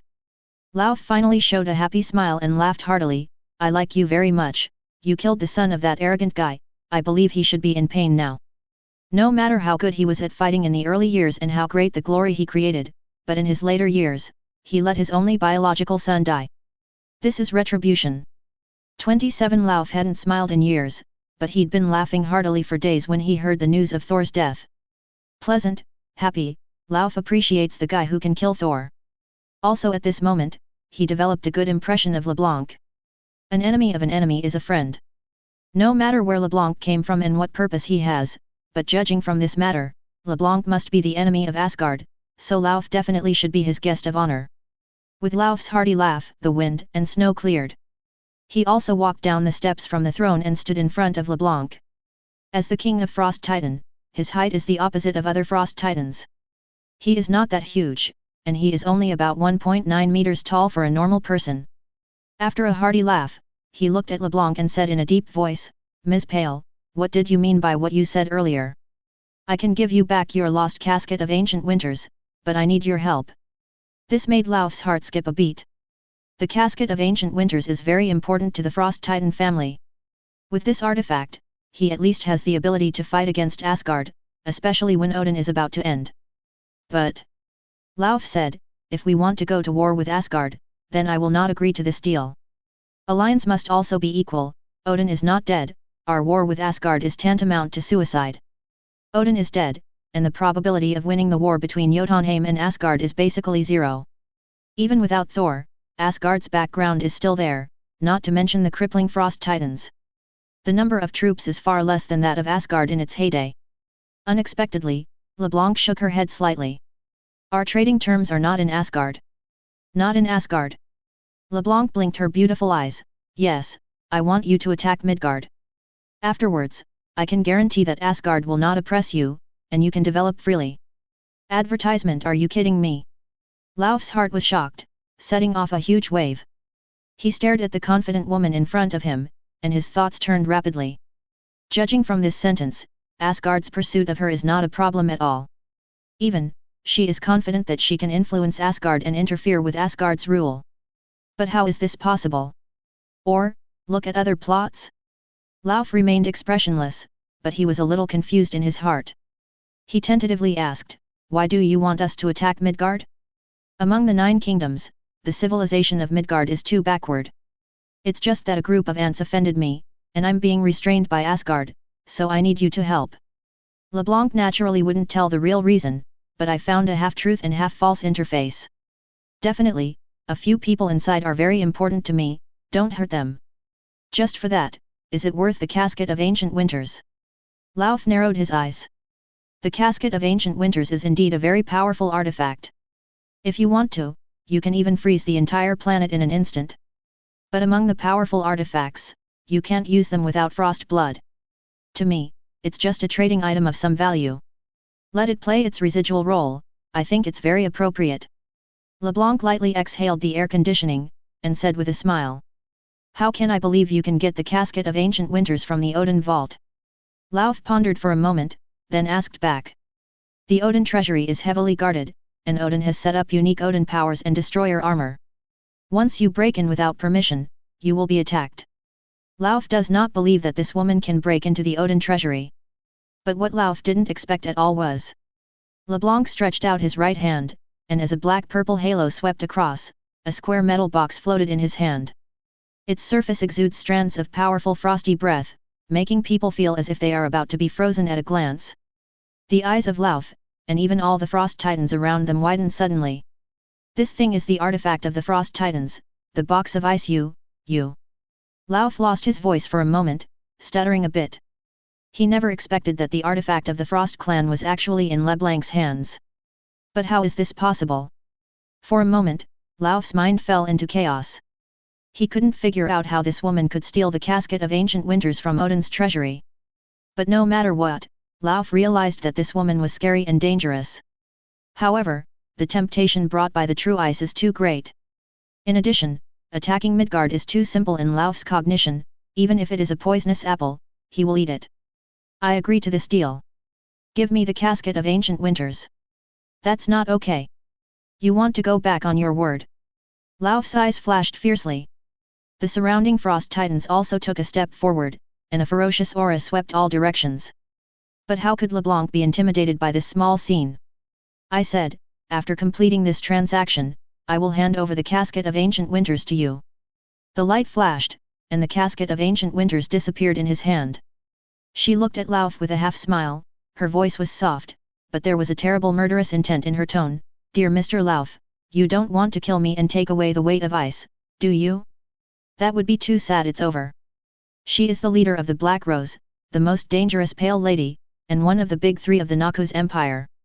Cruelty and ruthlessness are synonymous with her. She can be amiable, but it doesn't mean that someone can be presumptuous in front of her. If Lauf doesn't understand, even the remaining use value of the Frost Curin can disappear. Looking into LeBlanc's beautiful eyes, Lauf couldn't help shivering. From these beautiful eyes, he seemed to see a death storm brewing, which made Lauf unconsciously cowardly. In the heavy breathing of the frost titans all around, the atmosphere became chilling. A group of panic monsters surround a beautiful lady. No matter how you look at this picture, there is no suspense, and people will only pray for this beautiful woman. Advertisement, but the real fact is that this beautiful woman is in control of the situation.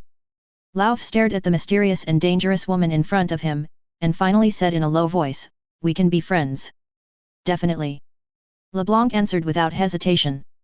But for Ms. Pale, she never regards a group of commodities as friends, and the group of people in front of her are just commodities that create value for the creators. Lauf doesn't know LeBlanc's true thoughts, but as a king, he also knows that the two sides will never become friends. It's just a mutual use. Naturally, these words cannot be said on the face, and hypocrisy is the bridge of communication between the two parties. Since we are friends, our business can begin.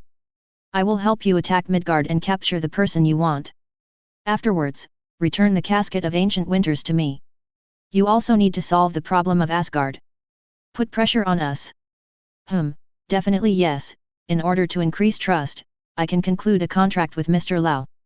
In order to steady Lauf, LeBlanc spoke up. Lauf clicked his chin lightly. This is very good. When our transaction is completed, then you, Ms. Pale, will be the most honored guest of our Frost clan, friend. I'd love to see the Frost Titans come back to glory. LeBlanc hooked her pink lips, revealing a stunning and beautiful smile. Asgard Hall of Asgard. Loki, Frigga, and the gods of the Aesir Protoss, the commander and others gathered together. Standing under the throne, Loki is wearing luxurious armor, a green cloak, a golden helmet with goat horns, and holding the Spear of Eternity. Loki, what did you call us here for? One of the gods of Aesir, the god of strength, asked in a deep voice. The rest stared at Loki as well. In a pair of eyes, Loki's voice echoed throughout the halls of Asgard. Gods, Heimdall's eyes saw the one who slew Thor, was on Muspelheim, and she was on her way to the realm of the flame titan Surturt.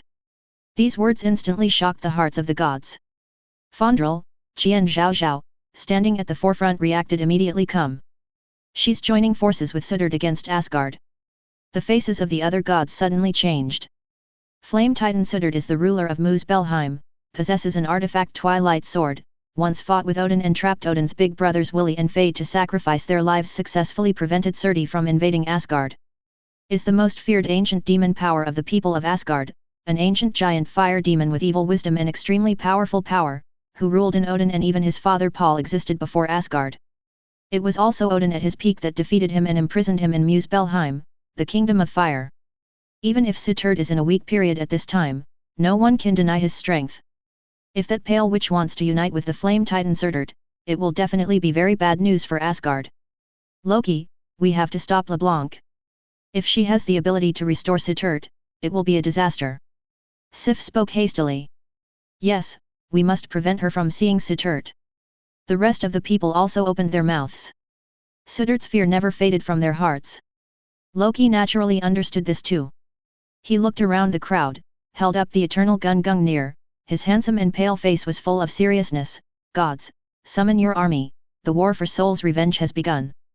Cut off the enemy's head in honor of Thor. Roar! The gods shouted angrily, and immediately turned and left the Asgard hall. Thanks to the big guys in Break Out of Nothing and Chasing Fire 14 Yingji's Seal of Destiny for their rewards, thank you very much. Advertisement. Chapter 99. Rumble. In the boundless world of the Kingdom of Fire filled with lava, flames, and the smell of sulfur, a terrifying beam of light fell from the endless sky. In the colorful light beam with a diameter of tens of thousands of kilometers, 10 Asgard warriors in golden armor and holding martial arts are walking out with neat and firm steps. The intense high temperature and scalding hot air did not make the Asgard warriors feel any strangeness. For the Asgard warriors, they have the strongest body and will, and they can completely ignore and participate in the battle in any harsh environment. This is how Odin was able to conquer the 9 realms. It is because in addition to the vast and terrifying power of Odin, there is also an Asgard army with extremely strong fighting qualities. Wearing a heavy metal and textured leather cape. Let this terrifying legion be extremely neat and visually tense. The Aesir gods and commanders rode Pegasus at the forefront of the legion, staring at the woman who was walking less than 2 kilometers away. At the end of the woman's path, there is a valley with huge amounts of 177. Scarlet lava is flowing slowly on the surface of the valley, and black smoke is wrapped in endless sparks erupting from the top of the valley. Feeling the danger, the woman stopped and turned around slowly. The earth-shattering roar of the imprisoned flame titan Sutard came from the valley behind. Damn Asgard people, I will bring you the twilight of the Lord God sooner or later. I will hold the twilight sword and destroy the high Asgard. You will turn into corpses and perish in the molten lava. Roar! That roar full of hatred shook the sky of the Kingdom of Fire. The turbulent and majestic force rushed to the 4 directions, causing the gods, legion commanders, and Asgard warriors to poke their hooves and scream at the sky. The power of the ancient fire demon can be seen at a glance. But the gods of Asgard didn't care about this at all. An imprisoned Surtur was not enough for them to pay attention to. What really caught their attention was the man who killed Thor. The pale witch LeBlanc. At the moment LeBlanc didn't put on the heavy fur coat, and still walked around in the image of Baimuji. Advertisement. The silver-white short hair swayed with the air waves. She raised her head slightly, and looked at the tens of thousands of Asgard warrior legions, the commander of the Aesir Protoss and Loki, the supreme commander of Gungnir holding the eternal gun in the sky. This meticulous planning will also kick off today. It's really interesting. Your eyes found me through multiple dimensions. It seems that I underestimated your Asgard background. As a master of camouflage and acting, LeBlanc has started her acting at the actress level. God's Lair, you will pay the blood price for killing the future king of Asgard, your blood will flow, your heart will be eaten by Raven, and your head will remain in the darkest and most filthy place. The place is corrupted, and your eyes will be gouged out to watch your death come. Loki's voice from above echoed across the sky. He looked down at LeBlanc, and in this drama, he didn't hide his hatred and anger towards LeBlanc, a woman. In this passionate roar, he raised Gungnir, the spear of eternity, rip her apart, warrior of Asgard. Roar! The astounding roar made the Asgard warriors excited, and the winged Pegasus in the sky carried their knights, skipping Loki's figure and charging towards Lyon. The ground troops also ran wildly at the same time. The ground was charged with dust and smoke. Facing the menacing attack of the Asgard army, yet, Beef, did not have any shred of fear. Seeing the jade hand upwards, purple light flashing, a scepter inlaid with orbs emerged in the hand. If you want to cut off my head, you have to be able to do it. I saw LeBlanc dancing around with the scepter in hand. Boom! In an instant, the sky collapsed and the ground collapsed, and endless black and purple streamers covered the earth. The entire earth began to sag, shaking violently. The pupils of the soldiers of the Asgard ground troops who were running shrank, and a terrifying crack in front of them became a natural moat like an abyss. Advertisement. What is that? The speed of the attack continued, Hill shouted angrily. The 3 warriors of Asgard next to Sif just wanted to speak, and the next scene gave the answer. In that terrifying crack, a huge arm covered in grey skin slapped heavily on the ground from the crack, the terrifying big hand grabbed the ground, and a taller and stronger terrifying figure climbed up from the crack. The towering figure is 4 or 5 meters high, holding a giant beheading axe. The ferocious face and the devil-like mouth. The scarlet eyes were directed at ruthless indifference and cruelty. The majestic and raging breath of death swept across the world, raising the beheading giant axe high and roaring. Death, resurrection, rumble. The next moment, the surrounding ground was cracked, and the dense cracks were like huge amounts of spider webs, and the vibration of the earth became more and more intense. From it, countless undead climbed out of the cracks, each wearing tattered armor, corrupted skin, holding a weapon that was never discarded before dying in battle. Nakas, slaughter all life in sight. This huge amounts of undead god of war raised his giant axe high in both hands and roared, striding forward with huge amounts of steps.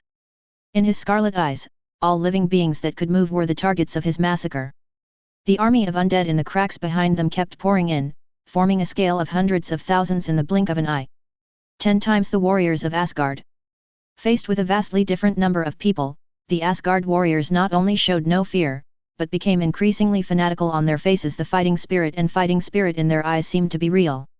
The enthusiasm for war makes Asgard warriors never fear the desperate situation. Come on, kill them all, and let those humble undead die again. Volstagg ran beside Hill, raised his axe and roared at the Asgard army behind him. This anger spread to the ears of the entire army, boosting the morale of the army even more. Roar! Please subscribe. Subscribe. Subscribe. Thank you guys. Advertisement. Chapter 100. The sound of running is like dense drums and bells. The boiling blood is burning. At this moment, everyone has only one belief in their minds, and that is war. Boom. Laser rays shot out from the weapons of the Asgard warriors in golden armor. In an instant, hundreds of undead warriors were pierced by lasers. However, even if these undead soldiers were pierced through, their actions still could not be affected, and they continued to charge on their own. Volstagg, who charged at the forefront, showed the bravery that was exactly what he looked like. The same goes for the rest of Hogyoku, Fandral, and Sif. Boom! When they were less than 100 meters away, the 3 warriors of Asgard and Sif stepped on the ground suddenly, and the whole person jumped up instantly. The weapons in the hands were raised high and fell towards the center of the undead army like a few meteors. Kill! An axe split an undead soldier into 2 halves. Volstagg fell to the ground and swept across the ground. All the heads of the undead soldiers around him were chopped off. The rest also used their own unique fighting styles to fight against the army of undead. The sharp sword in Fandral's hands is like the fencing art of court nobles. Every attack is swift and vicious, piercing the heads of undead soldiers precisely. The intensity and bloodiness of this war involving hundreds of thousands of people is far beyond imagination. Blood and limbs are flying in the battlefield, roaring, roaring, and screaming are like a symphony in the sky, flight troops flying in the sky, groups of Pegasus fluttering with pure white wings, knights stringing spears in their hands holding the hand corpses of undead soldiers. This hand-to-hand combat with cold weapons, combined with the extremely sci-fi long-range beam attack of the Asgard Legion, added to the tragedy of the war. However, although the combat ability of undead soldiers may not be as good as that of Asgard soldiers, the number of undead soldiers pouring in from the cracks far exceeds that of Asgard legions. No matter who understands, this is the last war. Countless lives fell every minute and every second. In the center of the battlefield, the undead god of war, 4 to 5 meters tall, kept swinging a huge axe. Every swing of the terrifying power could take away the lives of a group of Asgard warriors. Blood and limbs spattered, and the screams continued to echo. The attacks of the Asgard warriors are not worth mentioning to this undead god of war at all. His bare grey upper body is like thick armor, so that the attacks will not cause any damage to him at all, and will only arouse his bloodthirsty ferocity. Constantly absorbing blood, the breath of death, strengthening oneself, the strength is getting stronger and stronger. On the battlefield, he cut the surrounding undead soldiers in half, raised his head and looked at the undead soldiers who wantonly slaughtered Asgard soldiers. Volstagg yelled, "Fandral, Hogyoku, Sif, come FK with me guys." After finishing speaking, his stout right leg stomped hard on the ground, and his whole body leaped 100 meters towards the undead warrior like a cannonball. Seeing this, Fandral, Hogyoku, and Sif, who have always been inseparable, immediately dealt with the undead soldiers around them, followed Volstagg's footsteps and charged towards the almost invincible undead war god, and all the undead soldiers who blocked them were chopped down. The rest of the Aesir gods, god of strength, god of war and other gods also noticed the undead god of war, and they all killed them together as if they had a tacit understanding. Facing the siege of the powerful gods, the undead god of war did not have the slightest fear or hesitation, aiming at Volstagg who was attacking in the sky was a sweep. The ferocious force combined with the giant axe almost tore the air apart. The whistling made Volstagg laugh wildly, holding an axe that was at least 5 or 6 times smaller and chose to head on. Boom! 2 axes with very different file sizes collided together, and the terrifying power erupted instantly. With the 2 of them as the center, a terrible storm was set off, sweeping in all directions, and all the Asgard warriors and undead warriors along the way were all killed. Lift off! And under the power of the acceleration of gravity, Volstagg can't stop the shocking area of the undead god of war at all. It was split by an instant sweep. Puff! A mouthful of blood spewed out of his mouth, and the person flew backwards like a cannonball. He shot thousands of meters along the way and finally fell on the ground, killing an unlucky undead soldier, and the ground was smashed. A huge deep pit emerged, and gravel and smoke scattered all over the sky. Lying in the deep pit, Volstagg felt as if all the bones in his body were broken by the shock. While seeing this, Fandral, Hogon, and Sif, who came belatedly, roared angrily and launched a siege to huge amounts of undead god of war with other gods who rushed over. Meanwhile, with the bloody battle below Loki floating in the distant sky, he didn't wait. He looked at the woman standing behind the crack that kept pouring into the undead army. Advertisement. His eyes narrowed slightly. Raise Gungnir, the Spear of Eternity. A surging energy instantly burst out from this weapon that symbolizes Wang Chuan, and the next moment, above the endless sky, a terrifying thunder light suddenly descended, aiming directly at LeBlanc. The speed of lightning is extremely fast. The thick and earth-shattering thunder pillar was raging, and LeBlanc didn't dare to underestimate its power when she saw this. She knew very well that it was Odin's magical weapon for countless years. It has an extremely terrifying ability. No less than the casket of ancient winters that can freeze planets in an instant. The bewitching black-purple light of the pupils renders the pupils, and the energy of black magic is displayed. Boom! The earth-shattering thunder pillar pierced through the earth, and the huge amounts of energy caused the entire earth to vibrate suddenly, and the powerful thunder continued to interweave and wreak havoc, and the air within a kilometer could smell the scorching smell. And LeBlanc, who was bathed in the thunder, was evaporated in an instant. Loki's eyes froze, and he put a hand to his mouth and whistled. Hiss! The next moment, a neigh resounded through the sky, an array of light flashed, and in the void behind Loki, an 8-legged horse with a handsome hair, White Snow stepped on the void and turned into white light and rushed towards Loki at an astonishing speed. At the moment when the figure of the 8-legged horse and Loki intersected, Loki grabbed the saddle that restrained the 8-legged horse and jumped up, riding on the horse. This divine horse is surprisingly the mount of the king of god Odin, Sleipnir. The 8-legged horse Sleipnir neighed in the sky, and the long-lost battle scene made Sleipnir extremely excited, shaking his head, stepping on the void with 8 legs, and rushed to the battlefield with Loki. Boom! The endless thunder, sitting on the 8-legged horse on the crotch, holding up the eternal gun Gungnir.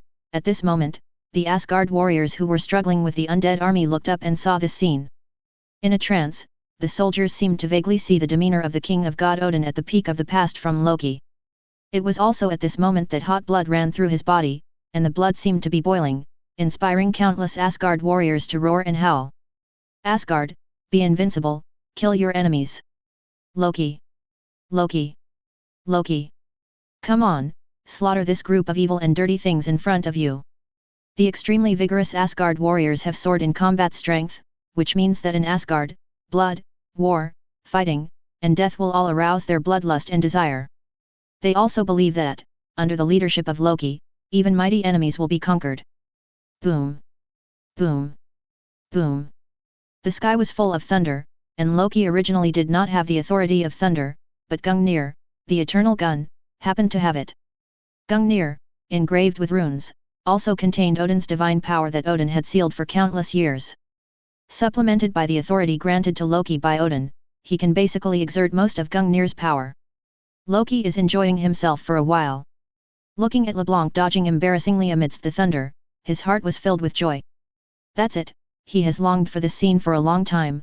Since he met this woman, he has only been devastated. You must know that he is the evil god Loki. Knowing that this is just an act, but at least it can make him feel happy from the bottom up. The strength of the 8-legged god Sleipnir is that it can communicate with its mind, and its teeth are engraved with runes, which has a very powerful combat power. Speed, strength, and magic are all the ceiling among mounts. Seeing such a fully armed Loki, LeBlanc also sensed something was wrong. Ask for flowers. It is constantly dodging the dense thunder that is constantly washing in the sky. LeBlanc gazed at Loki in the far sky. Since when has he mastered so much authority over Gungnir, and even able to control thunder? Has Odin really planned to completely delegate power to Loki? Or did Thor's authority be temporarily increased in order to avenge Thor?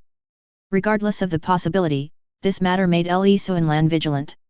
Advertisement. It seems that this guy has a lot more tricks than he imagined. But that's what makes it more interesting. Be vigilant, but LeBlanc's plan still needs to continue, and this big drama needs to be more authentic and credible. Thinking of this, Le Yaban is not dodging the thunder that fills the sky. Floating in the sky, the fur coat fluttered in the wind. Her short silver-white hair fluttered in the wind, and the ancient and jerky black magic words sounded like spirits from her pink lips. Boom! Above the head, the thunder exploded, and the thick thunder column raged mercilessly. LeBlanc did not dodge or dodge, holding the handprints with both hands in front, and the scepter floated and rotated at the front. The next moment, a bright black-purple magic circle suddenly appeared. A series of ancient magic imprints were engraved on the magic circle, and they combined to form a huge defensive magic circle. Rumble! The thunder pillar bombarded the magic circle, causing terrifying ripples, and the endless waves of electric arcs intertwined. The space between heaven and earth vibrated violently. The surface of LeBlanc's body was branded by the shining magic, and the coquettish pale witch showed her own style at this moment. Catch the scepter as it spins and floats. LeBlanc suddenly pointed at Loki in the distant sky. Clatter! A black-purple magic circle arranged layers of magic walls in the air behind her, and from this dense magic circle, 10 black-purple chains danced wildly and attacked Loki. Every chain is entwined with corrosive magic. Once it is locked, no matter what power it has, it will be corroded and sealed. This is one of LeBlanc's strongest black magic. Sensing the danger, Loki just wanted to give an order when he saw the 8-legged god Sleipnir roaring in the sky. Weaving and shuttling. The white horse soared in the sky of the Kingdom of Fire, while flexibly dodging the densely packed dangerous chains. It was also shooting towards LeBlanc at an astonishing speed. Very nice. LeBlanc's big eyes narrowed slightly, and her pink lips curved slightly. However, it is very dangerous to be so close to her. She stretched out her light white jade hand and shook it lightly. In an instant, I saw a dark purple energy ball suddenly appearing in front of me, expanding rapidly, and it happened to be on the way of the 8-legged god horse. The moment Loki saw the energy ball, his scalp went numb, and he secretly cursed LeBlanc, a lunatic. Among them, once the majestic black magic energy explodes, no matter who has the frost blood or wears the armor made by dwarf, it will be unstoppable. However, he couldn't dodge. In this battle, he had to play the demeanor of the future king of Asgard.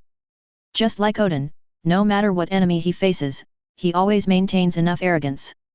The 8-legged god Sleipnir also doesn't know what counseling is at all. With a hiss, Mao Baigzu's body blasted out bright electric arcs, entangled with endless plasma, and brought Loki forward without any hesitation. This scene also happened to make the Asgard warriors below subconsciously look up when they felt the energy fluctuations in the sky. The tearing lightning is that touch of demeanor called fearlessness. Pegasus, Sleipnir and Loki crash into the terrifying ball of energy. Rumble! The terrifying energy exploded in an instant, raging lightning and black-purple energy torrents swept across the world, the earth trembled, and the huge amounts of wind pressure made the soldiers of the two armies who were fighting below all overwhelmed. Had to stop. All look up to the sky. In the black-purple frenzy filled with grey-white chaos, a flash of electric light visible to the naked eye is tearing apart the torrent of energy. Please subscribe. Subscribe. Subscribe. Death. Advertisement. If you enjoyed this video, please give it a like and subscribe to the channel so you are notified of future uploads. You can find the next parts in the playlist visible on the screen or on my channel. Thank you for watching, and I'll see you in the next one.